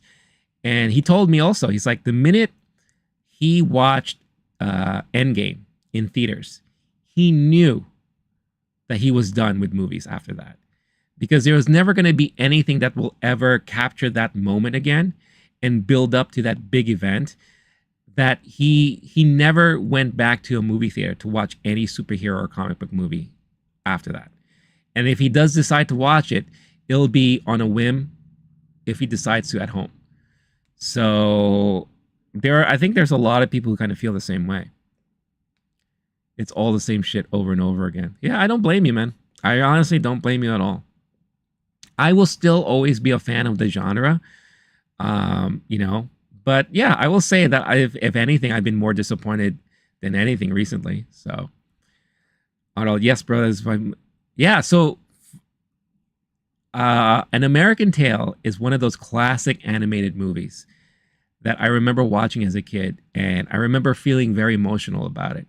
It is a very sad movie, but also in a way uplifting, very sweet. I was so jealous because I had friends that owned like a Fievel doll, which was like this big.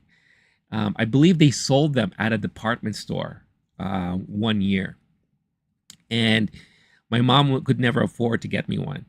But I believe I had friends who had it. My niece, I think, had one too. And I was like, oh my God, it's so cute. And then I remember after An American Tale, then they did a movie called Fievel Goes West, right? Where he goes back like to the West and he becomes like a cowboy and all that. So very, very cute. I haven't seen it in a very long time. So I'm very curious how I will feel about it if I decide to watch it now. But yeah, no, thank you for reminding me about that. That is a classic movie for sure. I'm glad you like it too. Girls, at some point, franchise loyalty is just us being taken for suckers. For the most part, yeah, I don't disagree with that. You know, it's just, it depends on how you look at that loyalty, right? You know, the thing is, I'm a movie guy. I love film. I love cinema. So if it's not a superhero movie that I'm watching in theaters, it's something else. So I'm always going to go out and watch movies when something's new and looks interesting to me. Now, when it comes to streaming, like let's say, for example, like Disney Plus, when Secret Invasion came out, normally I would have watched it week after week. I decided to wait. I had no interest in watching that series because I have been so disappointed with a lot of the stuff coming out that I waited. When it was all said and done and all the episodes were released, I waited 2 more weeks and then I finally watched it. And then lo and behold, big surprise, I was majorly disappointed and even frustrated to a certain extent. You know, so I'm just like, what is this crap? You know, and unfortunately, it was like that also with Loki season 2. Even though Loki season 2, stronger storyline, stronger show, still, because of how I felt about all these things, it forced me to wait. Star Wars is different for me because I've always been a major fan of Star Wars and I always will. But I always call out whenever something doesn't make sense or is not great. So with the Acolyte right now, yes, I watch it week after week. I'm excited for tonight's last episode for the season, but at the same time, I can recognize when there's stuff that happens throughout the season. I'm just like, why are we doing this? Why is it like this? But I still find myself being entertained. So it's all, it's all about how you look at it and what you do. At the end of the day, these studios, these companies will continue to do stuff like this. They'll continue to milk their franchises because they do make money. And that's just how business is. It's always going to be like that. The minute they stop making money, that's when they'll move on to something else. But they'll find something else to make them money, right? So that's the business. Ba-da-bup, ba-da-bup. I'm saying if I have children, this movie will be their first movie. That's a great first movie to have. I will say that. Arnold saying was such a big Marvel fan, but after She-Hulk, I was done. I don't blame you. She-Hulk was a travesty. I don't know what the hell happened with that. That was just, and I get it because she's very well known for breaking the fourth wall and all that stuff like that in the comic books. But still, that show was just like, there were bits of it that I did find funny and I did laugh out loud. But overall, that show was terrible, extremely terrible. But look who liked it. Those who liked the show were those who weren't huge Marvel fans to begin with.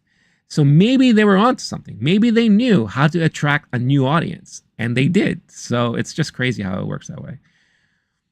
Gorilla, I don't want stories that fit the template of given characters. I want new stories, weird shit that comes out of nowhere. And that's your preference too. The thing is, like, our tastes change also as we grow up, as we get older. As we get more and more exposed to certain media, our tastes eventually change, and there's only so much we can tolerate sometimes. So, I mean, that's unfortunately what happened to me with anime. I used to be a huge anime fan. Anything that used to come out, especially like late 80s, 90s, early 2000s, I wanted to see everything. And then it just got to a point where there's too much. I could not keep up anymore. And I ran out of time, and I felt like there were a lot of similarities with all of these new anime shows coming out and movies coming out that I threw my hat off, and I kind of like, I gave up. I was like, you know what? I can't keep up with this genre anymore. From time to time, when it comes to a movie, I will check out. It's like if it looks interesting. Suzume, when that came out, I think was one of the best anime movies I've seen in a very long time. The Boy and the Heron. I'm always a huge fan of Ghibli and Miyazaki, and I thought that was such a brilliant film for him to come back and do. So I will watch stuff like that, but when it comes to like the anime stuff, I'm so far behind, and I don't have that desire to want to catch up and watch them all anymore. Because, I think I've, in a way, outgrew that. So that's just me.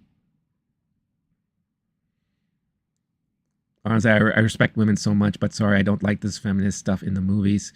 I mean, there are some times when it's a little bit heavy-handed, Like, I don't mind it when it's actually telling a compelling story, but when you're adding it just to add it, just for messaging, then I think that's when it gets a little, come on, they're trying to spread the agenda. And it could be done in such a better way sometimes, and I feel like some other ways it's done very poorly. Gorilla fan, me too. I loved and breathed anime. Used to go to conventions and take VHS fan subs, but then I grew up and can't tolerate anime anymore. For the most part, there are still gems like, yeah. See, and that's just how it is. That's just how it is. Kudos to those who, after all these years, can still keep up to date with everything. Kudos to them. I mean, that's awesome. I still have friends who are older than me that still watch a lot of anime today, and I respect that. I mean, kudos to them. But for me, I just can't anymore. For me, I'd rather pop in like an indie movie, or watch, like you just suggested earlier. Maybe I'll check out a liminal space horror thing on YouTube, because those kinds of things compel me more nowadays. I check out an Anytime A24 drops something, even if I've never heard about it, I want to check it out because who knows? That could be something that could be worth watching and could be intriguing. I did that recently with the movie Tuesday, which is, I think, hitting video on demand this week for the first time. And I knew nothing about the movie. I saw that Julia Louis-Dreyfus is in it. I'm like, okay, let me check it out. And I thought, even though it's weird and it's batshit crazy, I still took away something from it, and I enjoyed it. So for every Tuesday movie, there will always be a Captain America: Brave New World that I'm still going to watch. At the end of the day, I'm just a fan of cinema. So the best scene in She-Hulk was when she was twerking. I think that's like the worst scene. So maybe it's the best and worst scene of She-Hulk, because that's when I knew, the minute that happened, that's when I knew the show was over for me. I'm like, this is what you find funny? I'm like, nope, I'm done.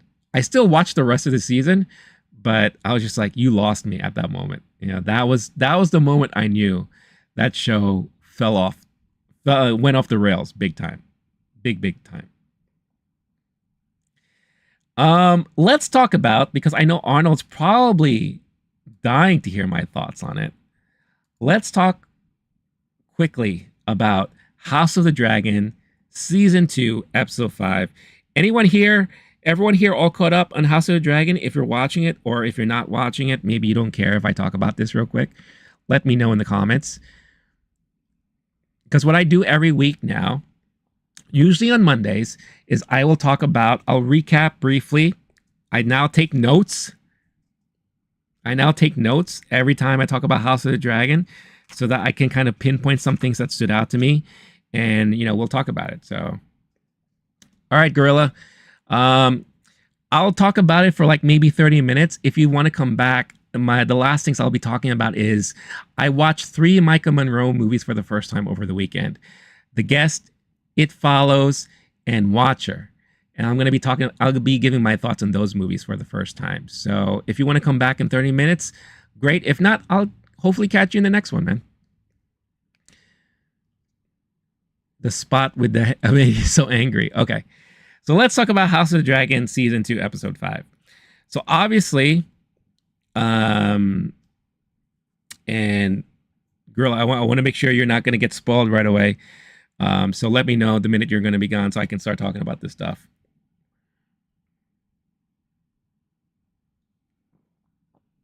All right, Gorilla, thank you so much again. Also, to everyone who is still watching, please don't forget, hit that like button. Would greatly appreciate it. So much so. Everyone here will greatly appreciate it. All right. So obviously, Episode 4 was an amazing episode. Crazy stuff happened. First time we got to see dragons battling it out and all that. And we could really see what the effect was going to be once people are starting to realize that this war may be beyond us at this point, right? So with Episode 5, I was very curious as to where we're going to go now. How are we going to pick things up after the events of what happened? We lost, unfortunately, a great character, the Queen That Never Was, Rhaenys, who passed away, right? So when this episode started, right? First of all, I don't know if you all noticed, but is it just me, or did the opening credits with the tapestry, I felt like they put a lot of focus on dragons this time around. I don't know, maybe that was just me, but that's something that I wrote down. So one thing I liked about how this episode started was you got to see the fallout, right? You saw Corlys in mourning, not really wanting to believe what just happened. You also had Rhaenyra also in mourning, looking out into the distance, right? It's the same view she had where she saw the unclaimed dragon flying around. And I believe it was across the way where that battle took place too. So I love how you could see the effect of something like this and how it has on these two main people in this whole storyline. But then we go to King's Landing, right? And at King's Landing, very much what they did with the death of the king's child, right? With Aegon's son. They decided to parade. The dragon's name is Meleys, right? Meleys, I think it's called. And this was the dragon of Rhaenys. Head completely chopped off. And now they decide to parade this around town. In a campaign, in a propaganda, very much like what they did with the dead son. And they're saying, this, slain by your own king, King Aegon, blah, blah, blah, this and that. And a very powerful message, but you could see how it affected all the common folk around him, right? Or around them. And I love that one quote from that one guy who said, like, we always looked at dragons as gods. And the other guy said, they're just meat.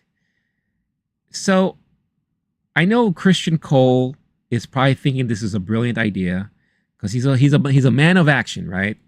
He wants people to rise up and rile up and all those things. But I think things are going to turn on them because of what they're doing here. The common folk see dragons as these mythical creatures that aren't supposed to be taken down lightly, right? And because they're very known for the Targaryens to be the ones who ride dragons and be owners of these dragons, to be able to see a dragon being taken down may force them to lose faith in the Targaryen family. And especially since it's a squabble within the family, that I think this is going to have an opposite effect of what they're hoping overall. And you could see like the city folk, the common folk, they don't want anything to do with what's happening. They want to get the hell out of there, especially with the way things are being treated and how they're being treated in King's Landing. Food's rotten. They don't have access to medicine, right? Money is not being spread around. People aren't getting paid for jobs. So it's after they're being treated so poorly because they're not being thought of, right? Because the Targaryens are too busy fighting amongst themselves and caring about all the common folk. So I find that to be very, very interesting. Also, I thought it was very sad that while they're parading the dragon head, right behind them is the burnt, crisp toast body of Aegon, but all covered up, so no one knew that the body was in there. So I thought that was very sad. Extremely sad. So I thought that was kind of messed up. Arnold saying, don't understand one thing. I hope you can help me. When Arnold has sex dream. Yes, that was his mom. And I'm going to get to that in a little bit. I wrote that down big time. So it looks like Aegon is barely alive right now. It reminds me very much of Viserys, like, when he was in bed, he was bedridden with all the sores and all that stuff like that. And it was so disgusting to see that when they're treating his burns and all that, they had to peel away parts of his armor because they were melted onto his body. It was just so gross and disgusting. And you see Alicent is distraught over it all. Even Aemon shows up just looking at the body, right? And it's just like, Alicent can kind of tell Aemon had something to do with this, but she's just distraught overall, right? And it kind of just shows you, once again, we have another instance where another child has been affected by this, bickering of the families going back and forth. So it's just really, really sad when you think about that. Cole, Alicent approaches Cole, Sir Christian Cole, the Hand of the King, about the events of what happened. And Cole was being very, very selective as to what he's sharing, being very secretive, right? And you can tell, once again, Alicent is feeling so left out about everything, that the person that she ends up, sleeping with, confiding in, is now keeping stuff from her. So she's getting more and more subtracted from all of the events that are happening within this family, right?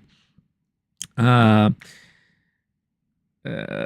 then on Rhaenyra's side, you have, it's an interesting dynamic here because you have two individuals, two ladies that at one point were seen very highly in their respective forms, but are now being ignored because they're female. Unfortunately, it's a very sexism way to look at things.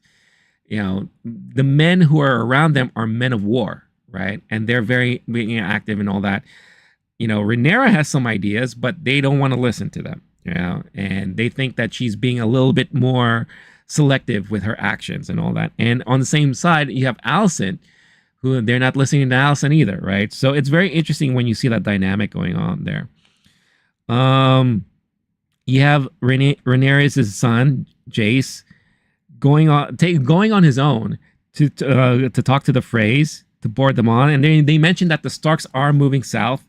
So we could potentially see a team up with the Starks later on in this season, or maybe next season, depending on how you look at things. Rhaenyra, it was an interesting thing when she had a conversation with the White Worm. I believe she's the White Worm, right? That's a Maleficent or whatever. Sonoya Mizuno is the actress who portrays this character.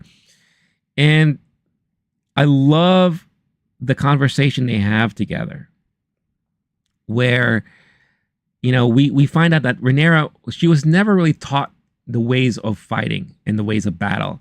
Instead, her dad really taught her more about the history, about books, about the lineage and all, which is really mostly her strength, to be honest with you. She knows more about the history of the Targaryen family than I think most of the other people there combined, right? And I think she can use that really to her benefit moving forward. And the line that was said that stood out the most to me was from, and again, she goes by the White Worm, right? Is that what you cannot do, let others do for you. Where you don't have to necessarily be a queen that has to be in the forefront of everything. Even though she's a woman of action, she's a dragon rider. She feels like she needs to be in the thick of things.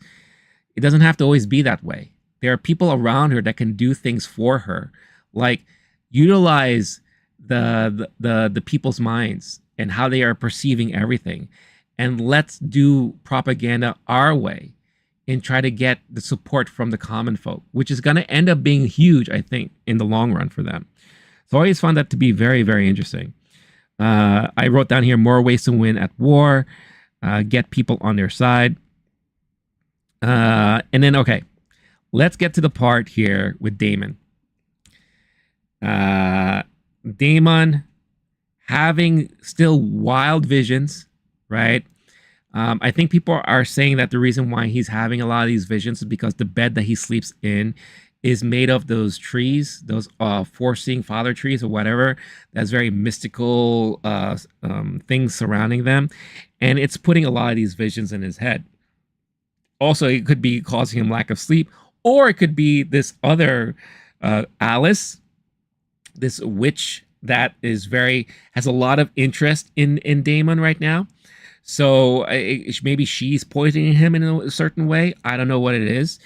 But he has a vision. He has a dream where basically we see him, having a romantic relationship with some woman that turns out to be his own mom, right? And one thing that was said to him during this whole vision was that, you're very different from your brother. Something along the lines that, let's see here. I think I wrote it down. Just basically along the line that you may not be better than your own brother. Your brother is good at certain things. You're not. You're more of a man of action. Blah, blah, blah. Things along those lines. And I think this is, in a way, it's very Freudian, I guess, right? When you think about it, is that Daemon is the kind of guy that he always just wants that affirmation, right? He's been vying for the crown for a very long time. A lot of things were given to his brother more so, right?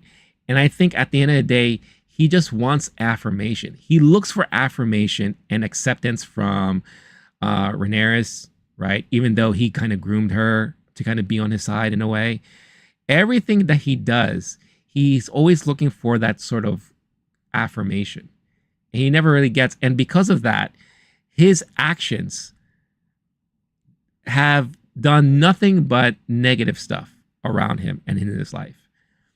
And I think this is one of the things that, and he uses sex as a way to get control too. And I think because of that kind of vision, it leads into this weird vision and dream with his mom. And I think he was just really hoping to get that kind of affirmation from his own mom, but he didn't get it.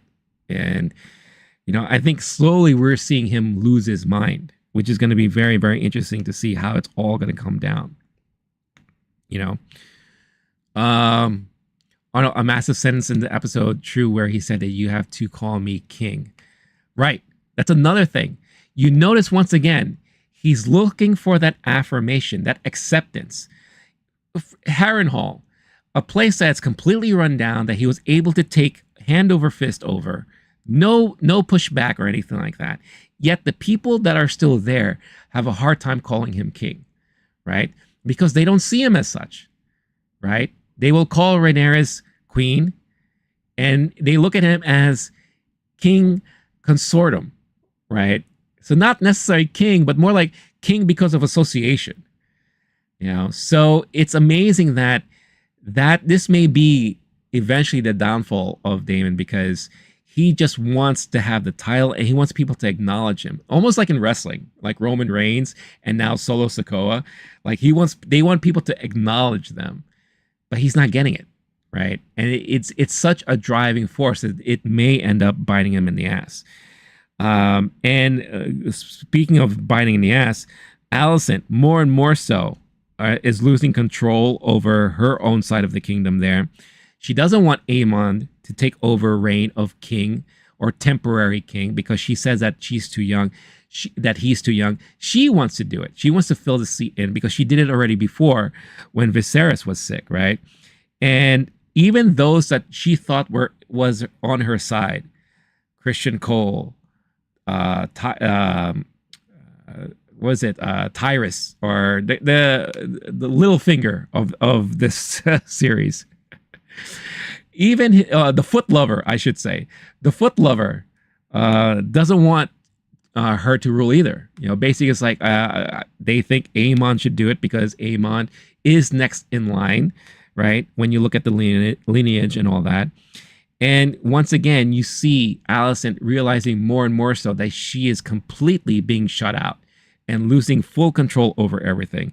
And I love what they did here in this scene, where the minute they all turned her down for taking over the seat for the time being, until we find out what's going to happen with Aegon, and Aemon has been appointed as that person, she sits back, and all of a sudden, everything around her is echoed. You hear them talking, but it's very like kind of shut out in a way, and you just hear her focus on her breathing, breathing, as everyone around her is just talking. And it's such a powerful scene when you really look at it, because you could see that she is just losing it. She's just like, that's it. I'm done. I no longer have a steady voice here, right? And she's also hearing the way Aemon is dictating things, right? Do this, do that. This is our next step. And by the way, cut the damn rat catchers down. He has a better handle of the throne than Aegon has ever had, right? So she's seeing all this play out in front of her, and you could see like she is being kind of traumatized by it all. It's so crazy. It's such a powerful scene. I love that scene. Love it. What's going on aiming to game? Never have I ever thought about that, but maybe you do on a common basis. So hopefully you could figure that out on your own. Arnold, with the separated head, you could see how small dragons are compared to Vhagar.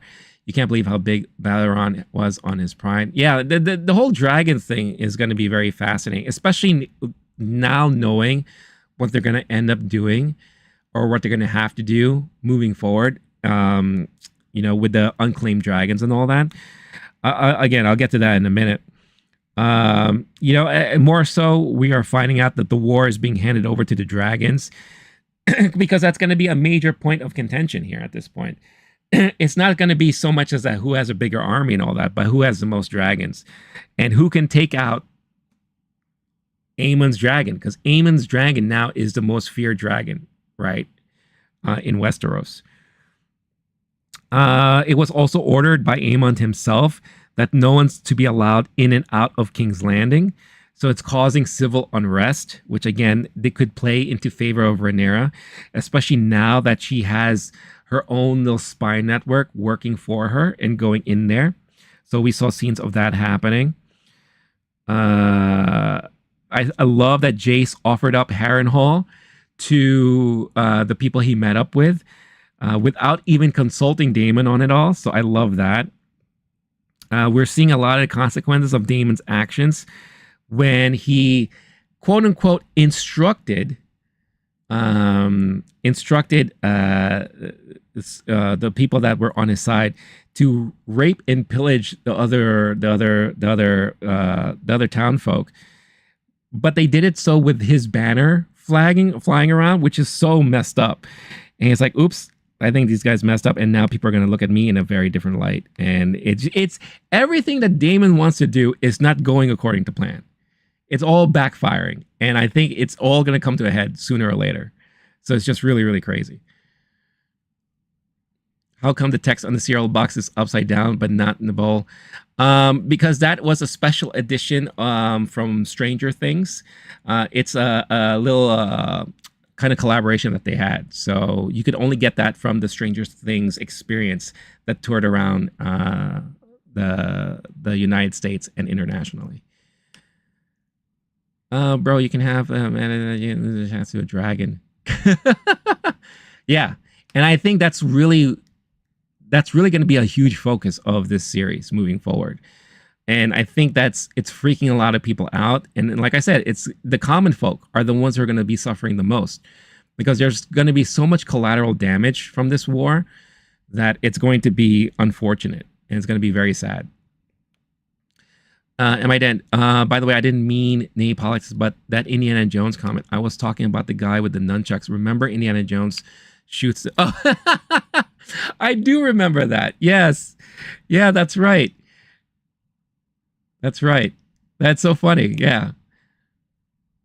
They did that in another movie too recently. Oh, freak. Which movie was it?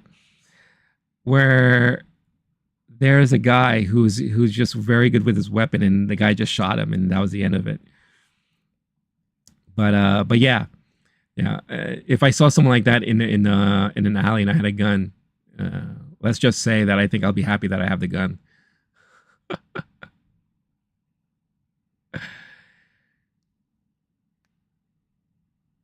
Do I think Melis is now a chicken wing for Vhagar? Who's Melis again? Can you remind me who Melis? Again, I'm still so bad with all the names happening around. Also, there was a great scene between the wife of Aegon and Aemon right in front of the throne. You could tell she knows exactly his involvement in it all, and basically ask him if it was all worth it. So I thought that was a very powerful scene too. The dead dragon. Chicken wing. Probably. I'm sure Vhagar is going to have a blast with the rest of the remains of Melis. Also, I wonder if, and Arnold, I'm sure you know the answer to this, but I also wonder if Aegon's dragon is left for dead too, because the last we saw is that he was just burning up in the forest, right? But the way the episode ended was also very interesting too. And kind of what I alluded to earlier, where I think the strength of Rhaenyra is going to be how much she knows about the history of the Targaryen lineage. Because now it looks like they need dragons, and they need people to be riding dragons and know how to ride dragons. So they're looking now at the Targaryen bloodline. Even if it's like someone who married into this family or that family, they need people who they feel like they could bring in to, kind of claim these unclaimed dragons that are still in Dragonstone. Yeah, 2 of them there. There's several dragons that are still in the wild that we haven't seen yet. So I think people like that guy we were introduced to in that one pub. I think that person could play an importance in this story moving forward. And we'll see whoever else they find and kind of scrounge up to see who can claim these dragons moving forward and who can ride them. Because I think at the end of the day, it's going to be a fight to who's going to have the most dragons that could take on Vagar, because he is like the main threat at this point in Westeros, right? So we'll see what happens moving forward. But yeah, this was like we had the craziness happening in episode 4, and now in episode 5 we're back to playing chess, and that's basically what this is all going to be. This episode was just chess playing, moving pieces here, moving pieces there, seeing how this side can really gain an advantage. Rhaenyra is learning more and more that maybe she doesn't need to be such a like upfront person and be someone that's involved in the everyday and in the weeds. Let people around her do stuff. And now she's going to have this network of spies working for her, spread the good word, use propaganda to her advantage and all that. And use the Targaryen lineage. We were hinted throughout the show so far that there's so many Targaryens all over Westeros. They just have to like pay attention and look, and then they could get more people on their side. So very interesting. I think I would rank this episode a 3 out of 5 stars. I thought it was decent. It's definitely, you need this calm before you get back into craziness. But I thought it was a well done, formulated episode. And I love the consequences that are going to be coming from all the events that are happening so far. We're starting to see that come into fruition. And we are now past the halfway point of the season, and I can't wait to see what else is going to go. And I hate to bring this up every time, but it's interesting to be watching this and watching The Acolyte and just seeing the differences in storytelling, because there's a huge difference between the two. And you can kind of say good storytelling versus mediocre storytelling, right? So yeah. So I've really thoroughly enjoyed the season so far. Arnold, what did you think of this last episode? And anyone else who is currently watching House of the Dragon, what are your thoughts on this past episode that we got?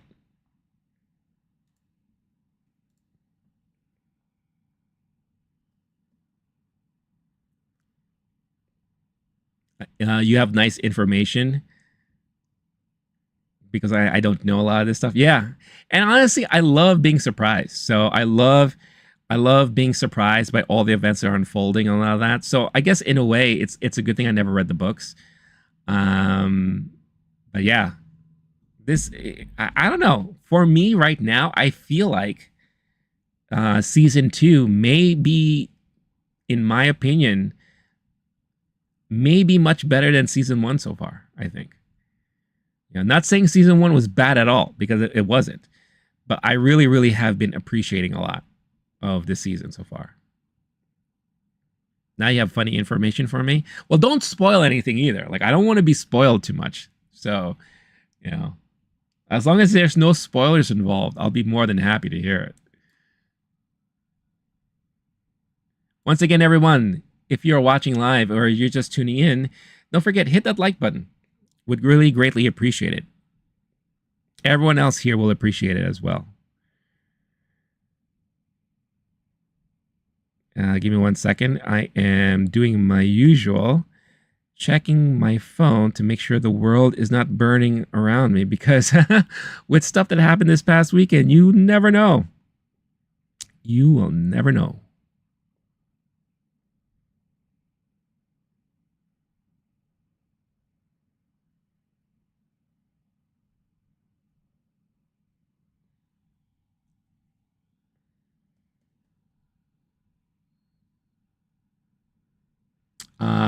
That Balron was the biggest and strongest dragon ever.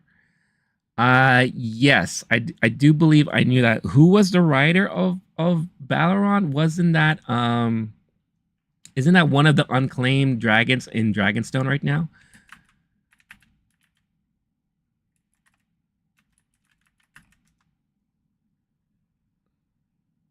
Balron, was written. Oh, he was written by the first King Aegon.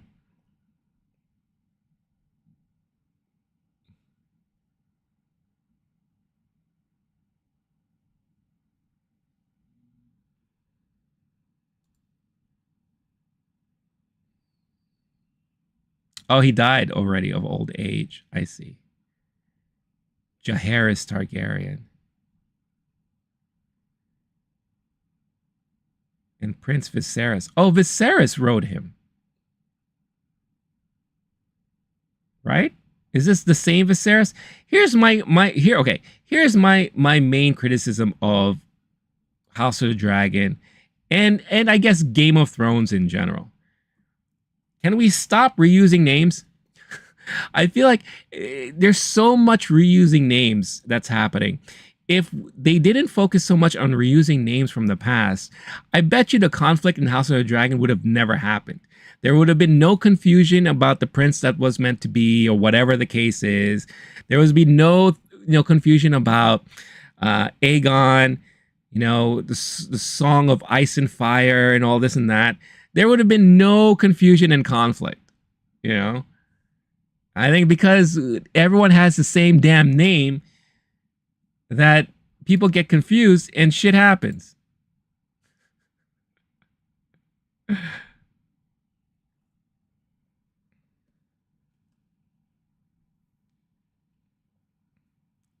There was a time when Balleron flew away. He came back injured, and nobody knows how he had but scratched tracks. So what if Balleron is not the biggest one? Well, one thing I do know is that isn't there a bigger dragon in the wild?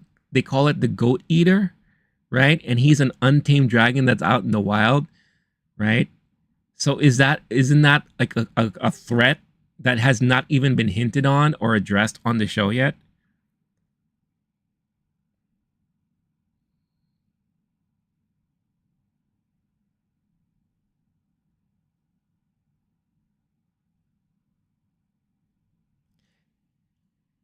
DB, are you looking for attention? You have nothing else better to do? Because I think that's just a waste of your time. You could do more things with your time than do stupid stuff like that. So, goodbye.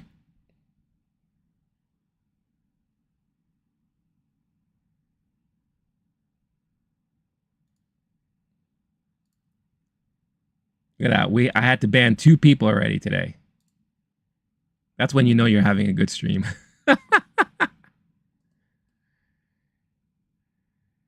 He's the same size like Vhagar. Do you mean the cannibal? Is that what they call it? I know there's one dragon in the wild right now that is massive. And yeah, eats other dragons, right? That's the main fear, that this one dragon eats other dragons.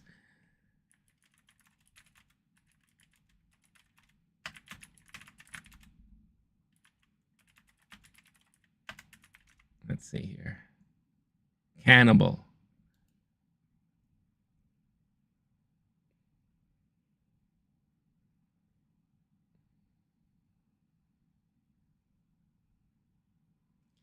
Yeah, the small folk of the island called him cannibal because he would practice cannibalism, feasting on dead dragons, newborn dragons, and dragon eggs.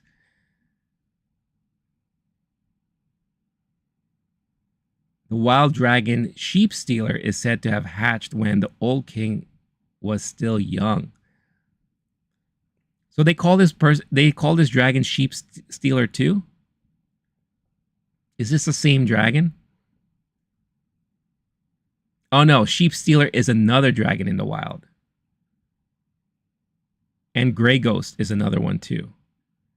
So there's a lot of these dragons that are unclaimed out there, which they haven't even hinted on the show yet. You have to imagine in the books when Balerion fly over the King Castle, everything was dark. So now you know how big he is. Well, yeah. Well, we kind of saw that with whatchamacallit, with Aemon's dragon, right? Which is Vhagar. Because when Vhagar flew over the treetop, you just saw how massive this thing was. It's like a flying skyscraper building. It's frightening, extremely frightening.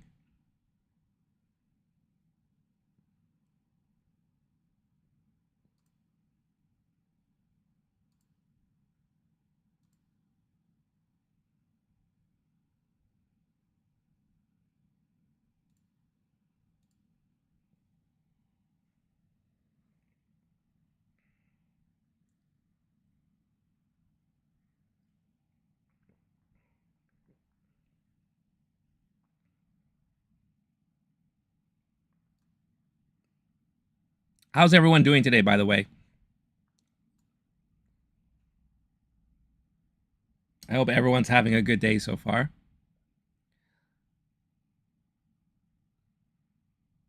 Again, we're just wrapping up our House of the Dragon season 2 episode 5 discussion. So let us know your thoughts on the most recent episode if you had a chance to see it.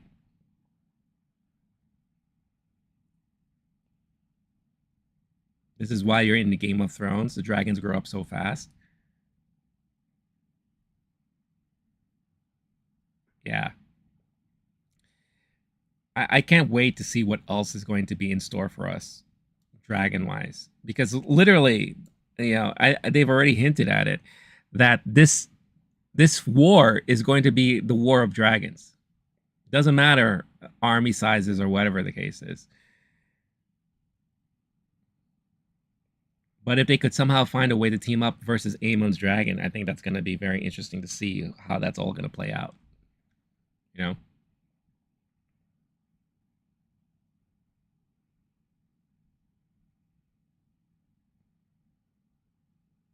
Is there a Hydra with 3 heads? Does that exist? You know what? I don't even want to know. If it does happen, then I'm in for a treat, I guess.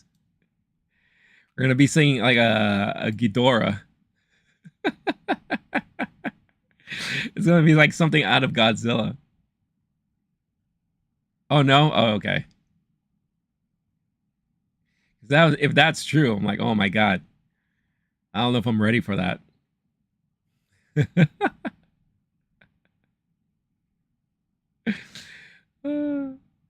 It's gonna feel like a Japanese kaiju movie, for sure.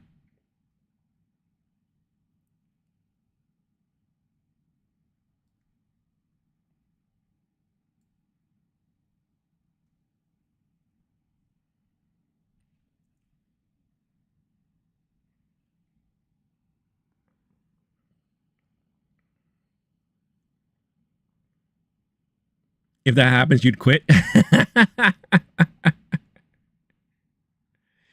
Yeah, I think that's when you get a part of the fantasy that I feel like it's a little bit too far. It's big enough that we are dealing with dragons, right? And you could kind of understand. Okay, you could see how dragons would exist in this world, but a three-headed dragon, I think that's a little bit too much. In Game of Thrones, we have to deal with like the Night Walkers, like the people from the north, right? With the Frost King or the Ice King or whatever kind of king you want to call him. Then of course you have the wildlings.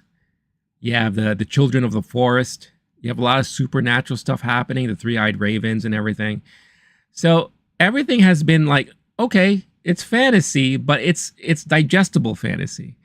Once you get into like these mythical creatures that are like 3 heads or whatever, that's when it's like, okay. So I don't think we're ever gonna get that, you know, but you never know. Yeah, we never saw a baby giant, but we did see giants, right? That was frightening. I remember the first time that showed on TV in those episodes. I was like, "There's no way. How are they going to fight against these things? No way." And then, of course, I knew it was game over the minute they showed that they could turn dragons. Oh, and the dragon like blew the wall down. I was like, "Get out of here. Forget it. Game over." How could you ever fight against that?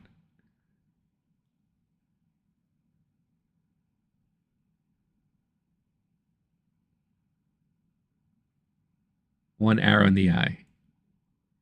Better be like Hawkeye or Green Arrow, you know? Or who was the guy in The Hobbit that took down the dragon? Which character was that? Forgot the character's name.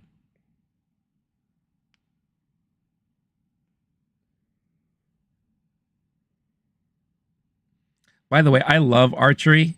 If you ever had a chance to go to like an archery range or take up some archery lessons, it's some of the funnest things you'll ever do. And I'm amazed at how good I am, but I love archery. And now that we got the Olympics coming around, that is like one of the events that I look forward to most during the Summer Olympics. I love watching the archery. It's so much fun.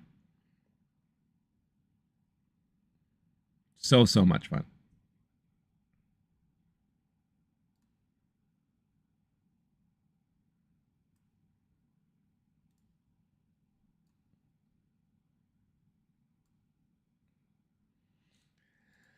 All right.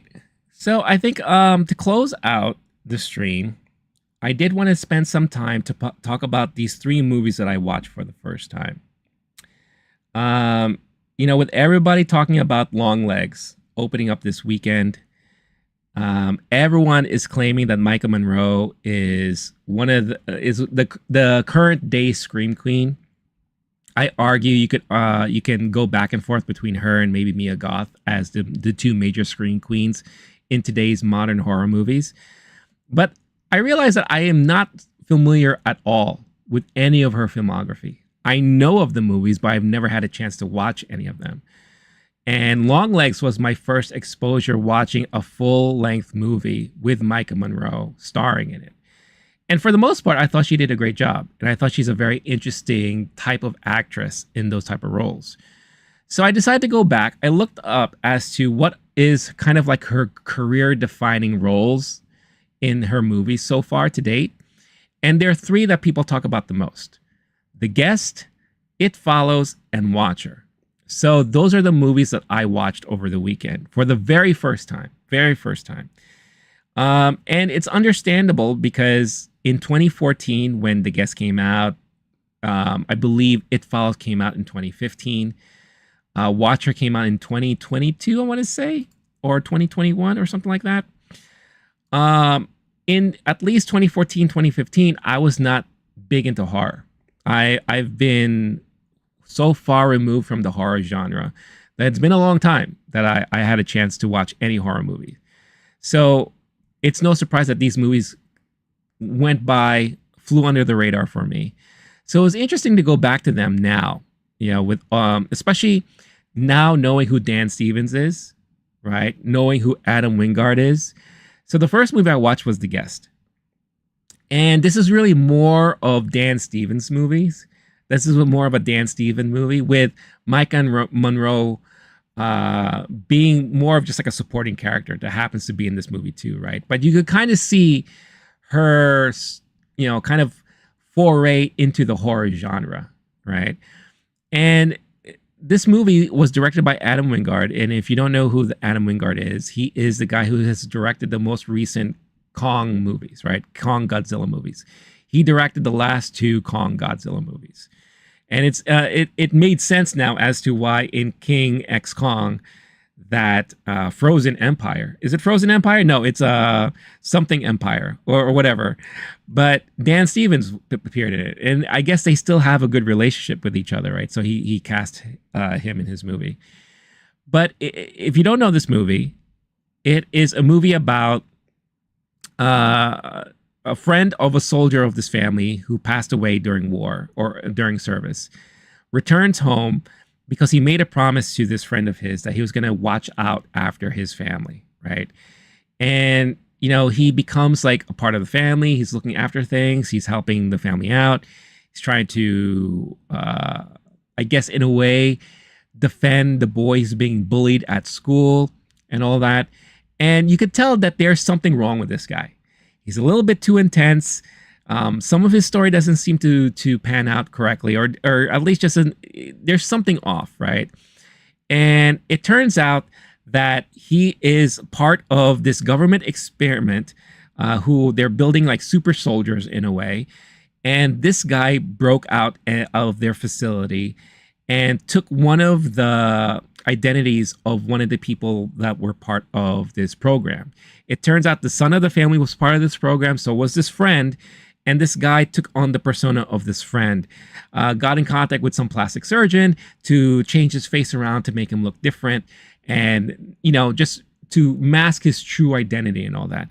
But he is a product of the government, and he's a killing machine, basically. He is just trained to kill, right? Especially when his cover has been blown, he is trained to cover his tracks. And as the veil is lifted as to who this person really is, that's when we get to see him just go nuts. You have the government and those guys coming over to try to reclaim him and all that. The cast of this film is so interesting to me because I never expected it, right? So you had not only Dan Stevens in it, you had Maika Monroe, who is in it as well. And then you also have the guy who is from the government, played by Lance Reddick, right? Who unfortunately is no longer with us. Brendan Meyer is in it. Brendan Meyer is like a very common teen actor at the time. So it was a very, very interesting movie. And I found myself really, really enjoying this movie. And especially at the moment when Dan Stevens, he just goes full on psychotic mode, right? He's just basically killing all the members of the family. And it gets down to the point where now it's Maika Monroe's character, Brendan Meyer's character, they play brother and sister, and they're trying their best to get out of it, to just survive this killing spree that this guy's on, because they are now aware of who he is. They are now aware of kind of what he came from, and he's not telling the truth. So it's in his mind, it's in his training that he has to wipe out all semblance of his identity, right? And he's just basically wrecking shop and getting rid of anyone who knows who he is, so that he could, run away scot-free. So this is, I wouldn't call this as your pure definition of a horror film. This is more of like a thriller suspense type of film, right? But it is part of the horror genre. And Maika was just a very interesting character where she has this tendency to come across very much like who am I thinking of here from the Twilight series? Let's see, Kristen Stewart. She comes across very much like a Kristen Stewart kind of actress, where, and hold on, I'm just looking at something here. Sorry, give me 1 second.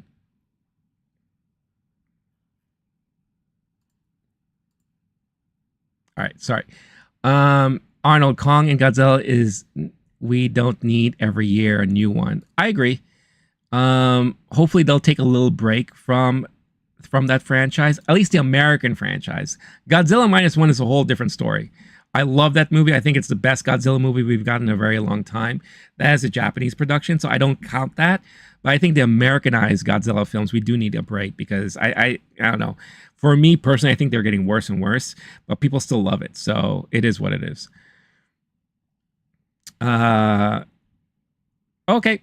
Arnold's going to bed. Everyone say goodbye to Arnold. Always a pleasure having you here. I'll be live again tomorrow to talk about the last episode of The Acolyte. So if you're around and you watched it, obviously would love to have the conversation with you there. But thank you as always for your support. Greatly appreciated, Mama. So yeah, so she comes across very much like a Kristen Stewart type of actress. Very kind of emo, very, kind of like whatever kind of deal like that. She always looks like she's having a bad day. So I always find it interesting, like the kind of character that she plays in a movie like this, and in the following movie that I saw, It Follows. But she comes out of it scot-free.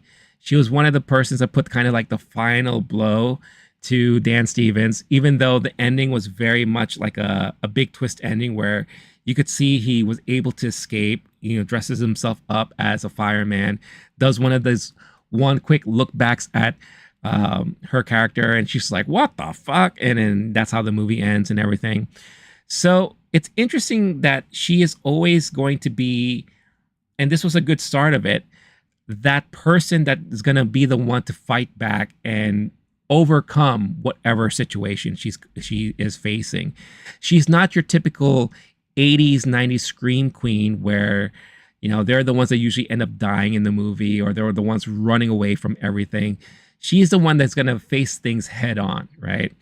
And the thing I love about The Guest is that it reminded me of a very good B movie. In a way, I kind of classify it as like a modern day B movie that was actually really well done and very entertaining, very enjoyable. And I was very much entertained by it. So I haven't logged it on Letterboxd yet, but I would probably give this movie a 4 out of 5 stars. Very well done. I'm very glad that I finally get a chance to watch it. Plus, it was really nice to kind of see Adam Wingard's one of his like earlier films that he directed before he became the person that he is now, directing all the Godzilla and Kong movies, right? So the next film afterwards was It Follows. Now, It Follows has such a major cult following.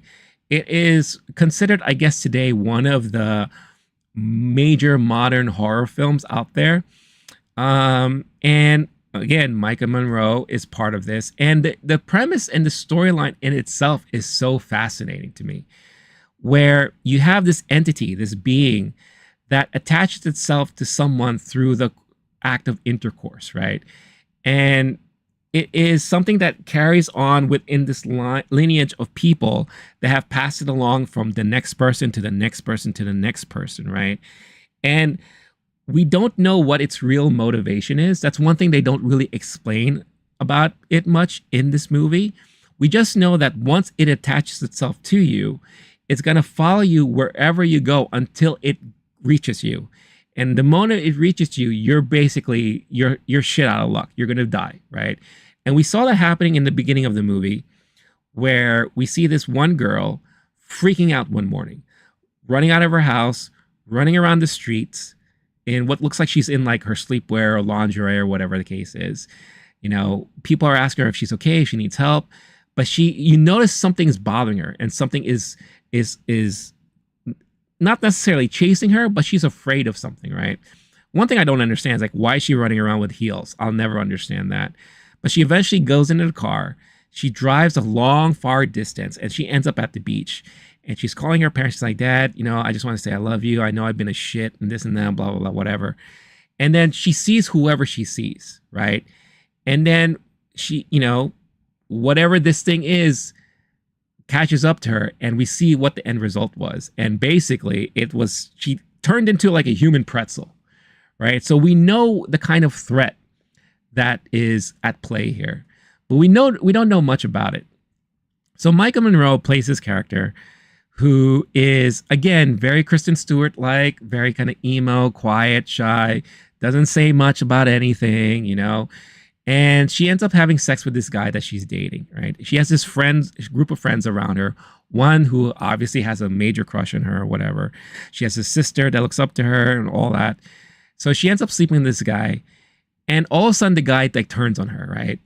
Knocks her out, ties her up. And that's when we get the first sense of what's actually going on here. And it's a very eerie moment where we see this figure just walking towards her. No running. It's just casual walking, right? And this is what's in, the guy's trying to explain to her. It's like, hey, you're the first chance you can get, just sleep with somebody. Just pass it on to the next person, whatever, and then just keep running and keep your distance and all this. And it's so, there's a moment where all they're doing on screen is focusing on her face. I'm pretty sure they had like a camera rig to this wheelchair that she was attached to. And you're seeing her emotions just quickly change from confusion to anger to complete fear and just wanting to get the hell away from there, right?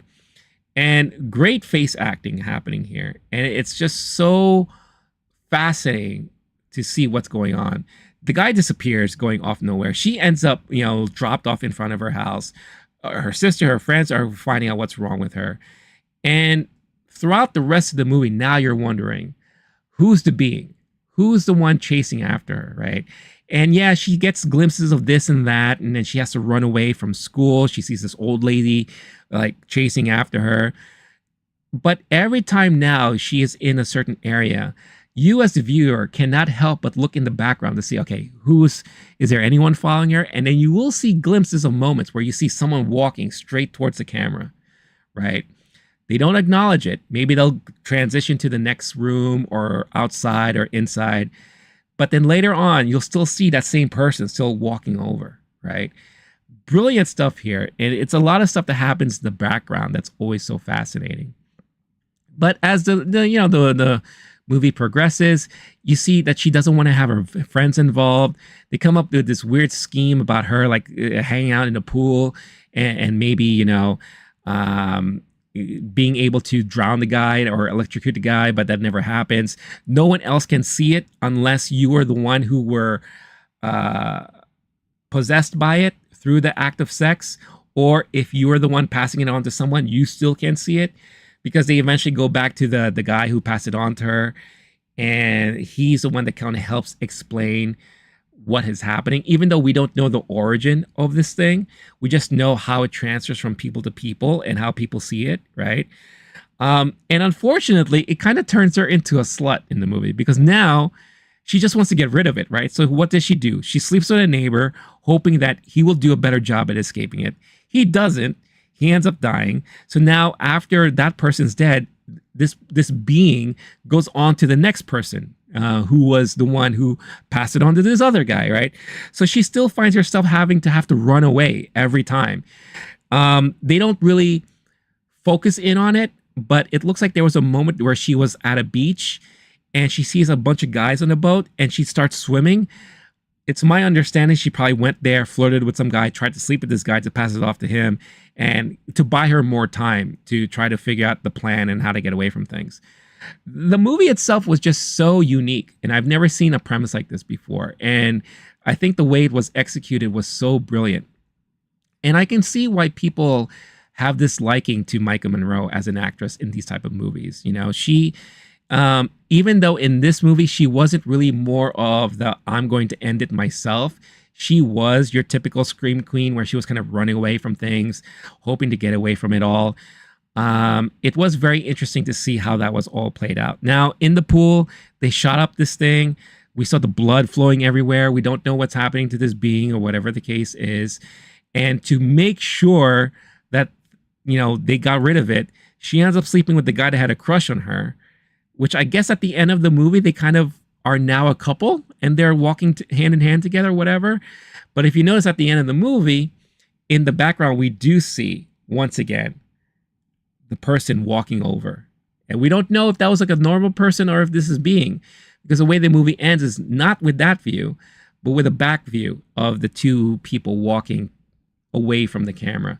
So another brilliant movie. I'm glad I finally had a chance to see it. And I thought Maika Monroe's performance was so strong in the emotion, in the fear, in the, her not knowing how to deal with the situation or being lost in it or being very naive about it. She played that character very well. And mind you, too, she was still very young. Between The Guest and It Follows, she was still a very young actress. So very good movie. I'm glad I had a chance to see it. I would give this also a 4 out of 5 star rating on Letterboxd once I log it in. Well done, right? So now we move forward to 2022. She's definitely an older actress at this point, and she does a movie called The Watcher. The Watcher, this is, once again, we're going through subsectors of the horror genre, where I would, again, consider this to be like a psychological thriller type of movie, where you have this couple that moves to Bucharest, very lost in translation, like where she gave up her own career to, go along with the husband's career, which finds him in Bucharest. So she's now just stuck doing her own thing or not doing anything at all. She is in an apartment and she notices that someone keeps watching her from across the street. It's very Hitchcockian in a way. Kind of reminds me of like Rear Window or movies like that, where you don't know who this person is that's spying on her this whole time. And most of the movie, she's trying to figure out who this person is, right? And every time she seems to get close, she gets more and more distance from it because, oh, maybe this wasn't the right person, or maybe this person wasn't, following you. Maybe this person was looking at you as someone who is constantly bothering them and looking at them and maybe harassing them, right? So it's funny how the kind of the thematic themes in this movie is like, gaslighting, not believing the word of somebody, especially a female, when they say that they're being followed by somebody or being watched by someone. There's always an excuse, and the husband always makes excuses like, oh, maybe you're imagining this, or maybe it's not really true, right? And it's interesting too, because when you look at It Follows, the theme there for me is like promiscuity and sexual disease and how that easily can spread if you are to look so deeply into messaging, right? I feel like those are kind of like the things you could take away from those movies. So here, it screamed a lot of like gaslighting and not believing women when they tell about certain situations happening around them. But when she finally comes to the realization that this person does exist, and she ends up getting captured herself. There's a serial killer in the neighborhood happening where this person will attack younger women and chop their heads off, right? And they thought they caught the guy. It turns out to be this other guy that at one point they had in front of them, but he just claimed to be just a simple neighbor minding his own business, and he's being constantly harassed by this woman who is new here and is kind of annoying, because all she does is complain and freak out and run around the hall screaming. So everyone around her like kind of doesn't like her anymore until she, befriends like a sex worker or a stripper next door, and she becomes a victim, right? So that's basically how she comes across this killer for the first time. And in kind of along the lines of what I say, you would see her in her Longlegs counterpart. She ends up the one facing things head on. She tries to meet up with this guy. She investigates things on her own without the help of anybody, really, at the end. And has a one-on-one confrontation with this guy and almost dies at the end because the guy kind of slits her throat, leads her to bleed to death, basically, right? But she has the final say when she finally picks up the gun and shoots him and kills him straightforward in the face of everyone that was doubting her husband, the neighbors, and all that stuff.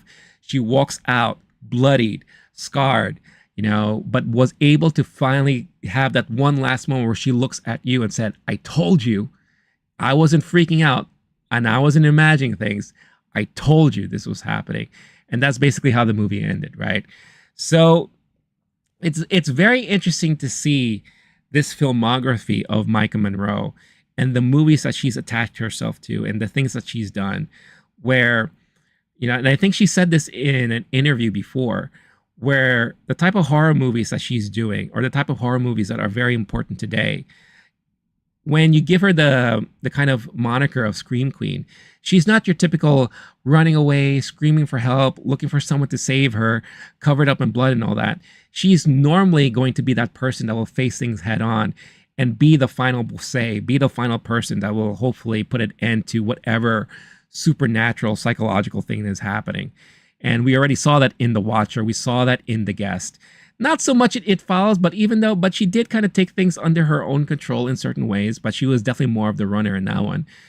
And then in Longlegs, Longlegs, she is a person who took action, who wanted to investigate all the weirdness that's happening in that movie, and ended up becoming the one to kind of solve things at the end without spoiling too much there. So I'm thankful that I was able to finally watch these three movies and appreciate each one of them for their own different ways and their own different ways of storytelling. The Watcher, even though I thought it was a great movie, it for me isn't as good as It Follows or The Guest, so I would give this a 3 out of 5 stars.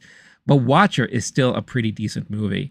I would heart it because I did like it. But out of the three movies, Watcher is probably the one I would go back to the least in her filmography. I would definitely watch The Guest again or It Follows again. And I know there are talks about there being a follow-up to It Follows, like an It Follows 2. So we'll see if that ever comes into fruition. But yeah, Maika Monroe. I'm so new to her filmography, and thanks to Longlegs, I finally had a chance to finally go back and catch up on a lot of her films. And I'm so thankful that I have. And again, reintroducing myself to the horror genre. It's so fascinating to me to see a lot of these movies that I've missed. Um, and these are movies that a lot of people who are big fans of the genre, that they say that these are kind of the main staples of the current horror genre of today, the modernized horror, the elevated horror, however you want to call it. The horror movies that have more of a way of telling stories that's not all about the killings and the slashing and the murders. It plays with your psyche and the way you think about things, the way how things are unfolded. You know, the one thing I'll always say about Longlegs is that I'm sure there were a lot of people, and there's still going to be a lot of people who are going to be going into that movie with high expectations about death, you know, body count and the deaths that happen. And that's not the point of the movie. It's more psychological than that. It's more about why are these things happening and how are they happening, and what can one do to figure it out, to solve it, right? And that's basically the strength of a movie like Longlegs. And because the way it kind of lingers with you after you see it, how it like sticks with you and how you still think about it. It's been 2 weeks since over 2 weeks since I last saw it. And to this day, I'm still thinking about it. And it's so fascinating to me how well of a story can do that to you. And the one thing I always say is that you know a story is done well when you can't stop thinking about it or talking about it a week or two after you've seen it, right? So yeah. So that was just my thoughts on Maika Monroe's filmography, at least the movies that I've seen recently, and with Longlegs there. So yeah. So I'm happy I finally had a chance to share all those things with you. Cookie, you want to know about Saturn? The planet Saturn? I don't know if you're still here. I'm sorry if I missed your chat from earlier. But, you know, when I get into my groove, I get into my groove. But I'll hang out for like another 5 minutes to see if anyone else wants to talk about anything that was mentioned today in today's stream. I will be back again tomorrow to talk about Star Wars The Acolyte. The final season airs tonight, so I'm going to be looking forward to seeing that when it drops. And I'm going to share my thoughts like I have done every week on the show tomorrow. And then maybe we could talk more about any of the recent news within the Star Wars world. So if you want to check that out, come check me out tomorrow, 3 p.m. Eastern Time. Talk about The Acolyte. Also, if you are planning to participate in Prime Day, I posted on the channel a post with my Amazon affiliate link. I will never, ever ask you to buy anything. But if you happen to be thinking about buying something, or you're already planning to pick something up during the sale, all you have to do is click on my link and then proceed to Amazon and then just hang out and then do your purchases there. It doesn't cost you anything extra. And, you know, we earn a little bit of a commission from those sales, and anything that is earned through there goes back to the channel and helping improve on the channel and the streams and the videos and all that. So always appreciate all your supports there. What's going on, GTA crew? It's been a while since I've seen you. I hope you're doing well. You know, hope you're having a good week and a good day so far. I do remember you. I also haven't been streaming a lot recently because I'm getting over a cold, a very bad cold. So I'm sure you haven't seen me streaming for a minute, but I do remember you. How you doing?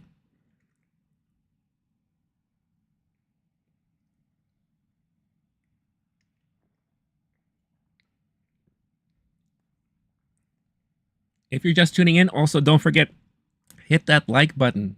All of us here will greatly appreciate it. If you're just tuning in, I talked about a lot of stuff today.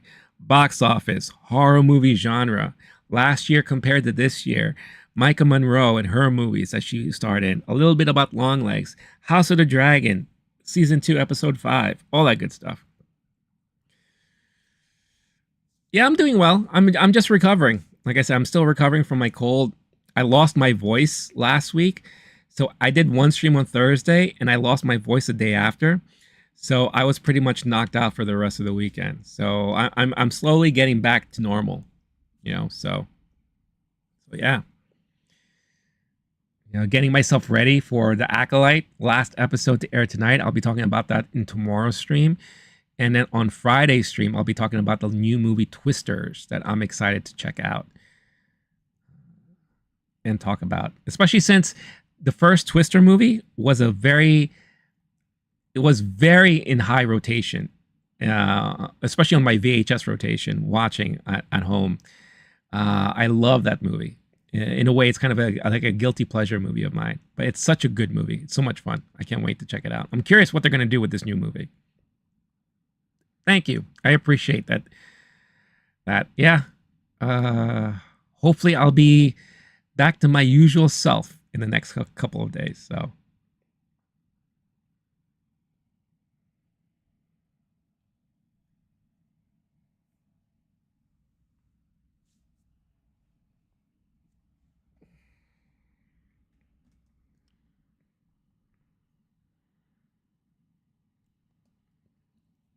Have you watched or played anything recently, GTA Crew?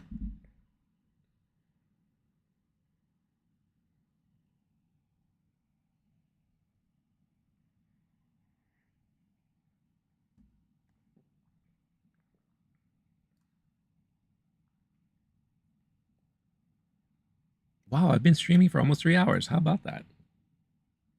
Is my camera not focused? What the hell? This camera's weird sometimes. There we go. That looks a little bit better, I think. Going out a lot. You're enjoying your summer, I hope.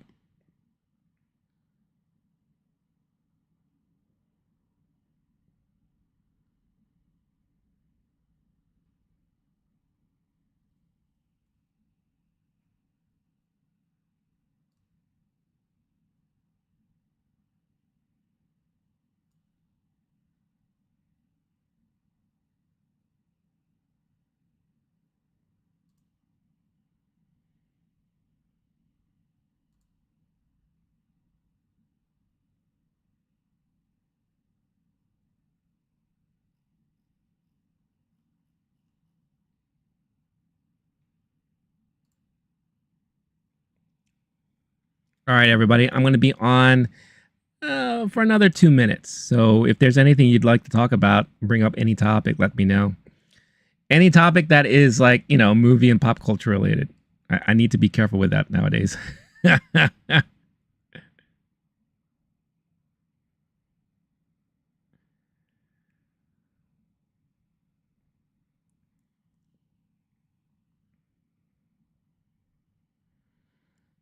Oh, that's right. You are in the UK, right? Yeah.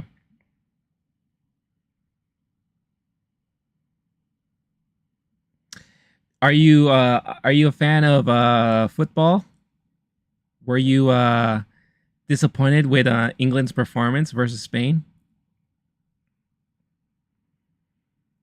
It is very warm. We are, for the last 2 weeks, we've been going through a major heat wave over here, where every day there's been like a major heat advisory of how bad it is. So yeah, it's been terrible. And when I had a cold, it's even worse. So it's very, very hard to deal with. Yeah, don't talk about it. Yeah, I was kind of bummed out because I'm actually a fan of and I don't know where you fall along this. I know there's a lot of people who kind of don't like him now. Harry Kane, because I'm a fan of Tottenham Hotspur, and he was always a main player for that group. So I was rooting for him at least, but it looks like he can't seem to seal the deal. Any team he's on, it's almost like a curse. No, that's all I'll say.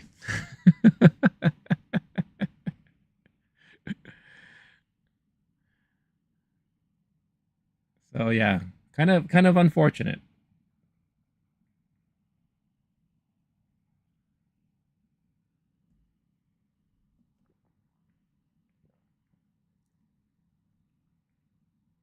Can't believe we always sing it. As a Tottenham Hotspur fan, I know the feeling because I remember every season I just be like, "Oh, this is the year. This is the year." Oh, what the hell? Yeah. But also all the teams I follow are the same. In basketball, I'm a major Knicks fan. Every season, same story. In baseball, I like the Mets.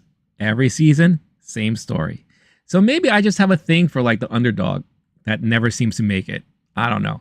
It's kind of frustrating, to be honest with you.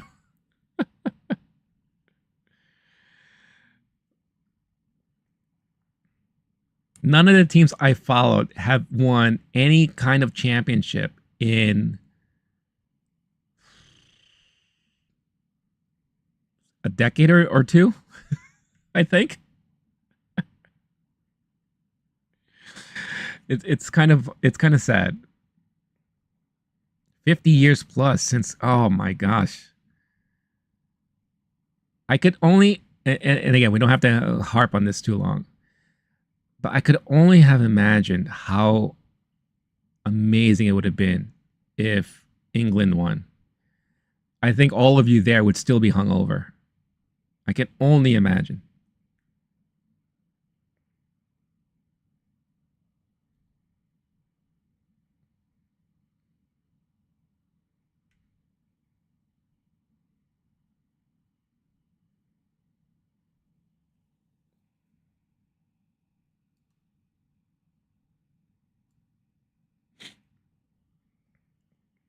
Because, yeah, I don't think a lot of people realize, especially here in America, how big football is. Especially like in the UK or anywhere like outside of the United States. I mean, it's growing in popularity here year after year, but still, it doesn't compare. So I can only imagine. Yeah, that's why I tell myself every year, there's always next time. There's always next time. You know, NBA is on their summer break, but they're going to be starting up again in October, and we got a lot of new players that we picked up, and I'm going to say, oh, this could be the year, this could be the season. We'll see. You know, Tottenham, that season is going to be starting anytime soon, right? Now we got the Olympics coming up. So it's going to be really interesting to see what's going to happen with a lot of these teams. I don't follow baseball like I used to, so I don't know how the Mets are doing. Probably not doing that well, so I won't be surprised. Yeah, but it's always going to be next time. Next time, we'll just see. At the end of the day, I'm just a fan of the sport, the sports that I watch. I enjoy to watch. If we do well, awesome. If we don't, here we go again. Right? As C3PO would say in Star Wars.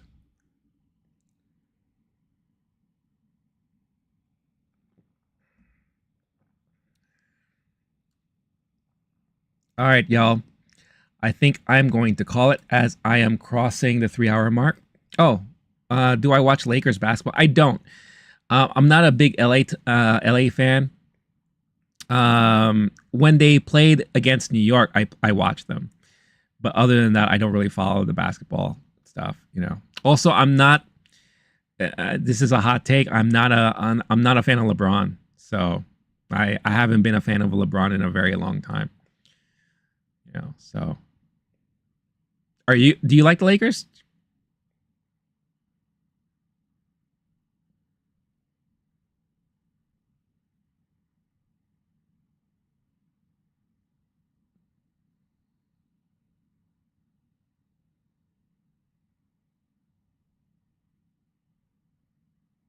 Oh, you are. Okay. What was your thought when they picked up his son? Do you think that was done to keep him on the team, or do you really think they feel like that he could be an actual asset to the team?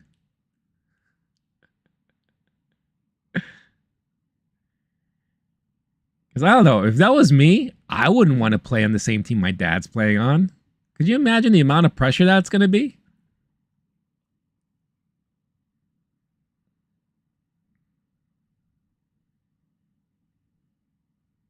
Also, I think, now correct me if I'm wrong, this may end up being, sorry, the first time we will ever see a father and son play on the same team at the same time in basketball.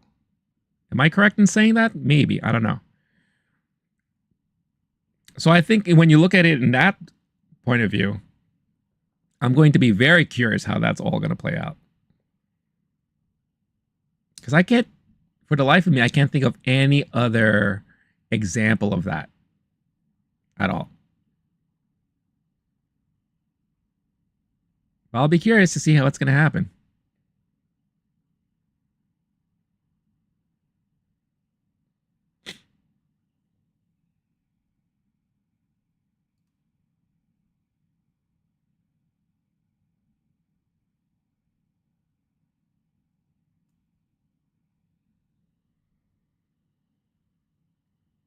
Yeah, that pressure might be an issue, but we'll see. Maybe he's different. You know, maybe he feels so comfortable being around his dad that maybe it's going to be very different. You know, who knows? Who knows?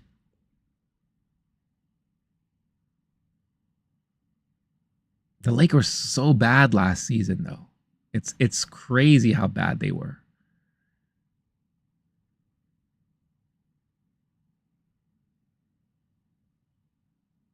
I wonder if they're going to be able to turn it around this season, this upcoming season. But we'll see. Every season, there's a new story to tell, right? So,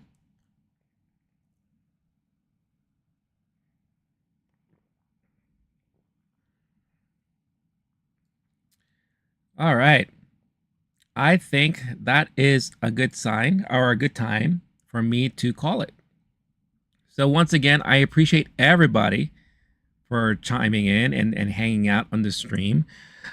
Before I go, quick reminder, I will be back live again tomorrow, 3 p.m. Eastern time. The main topic is going to be Star Wars: The Acolyte. We're going to be talking about that because tonight's the last episode of the season. And we'll talk about how everything ended in tomorrow's stream. Have a wonderful evening, GTA crew. Really appreciate you coming in and saying what's up and hanging out for a bit. Also, big shout out to Am I Dead Yet? Jester for checking out the stream earlier. Big shout out, as always, to Arnold and to Scorched, who showed up earlier. Gorilla Fantasy, always a pleasure having you stop by. Clone Wars for Life, another someone I always appreciate stopping by and saying what's up. Really happy to see everyone coming in, saying what's going on, hanging out with me, talking about nonsense, movies, and all the like. So, again, back live tomorrow, 3 p.m. Eastern time, talk about Star Wars. So if that's your thing, definitely hang out. But until next time, stay cool, stay classy, stay safe. I will catch you all in the next one. Peace out, everyone. Bye-bye.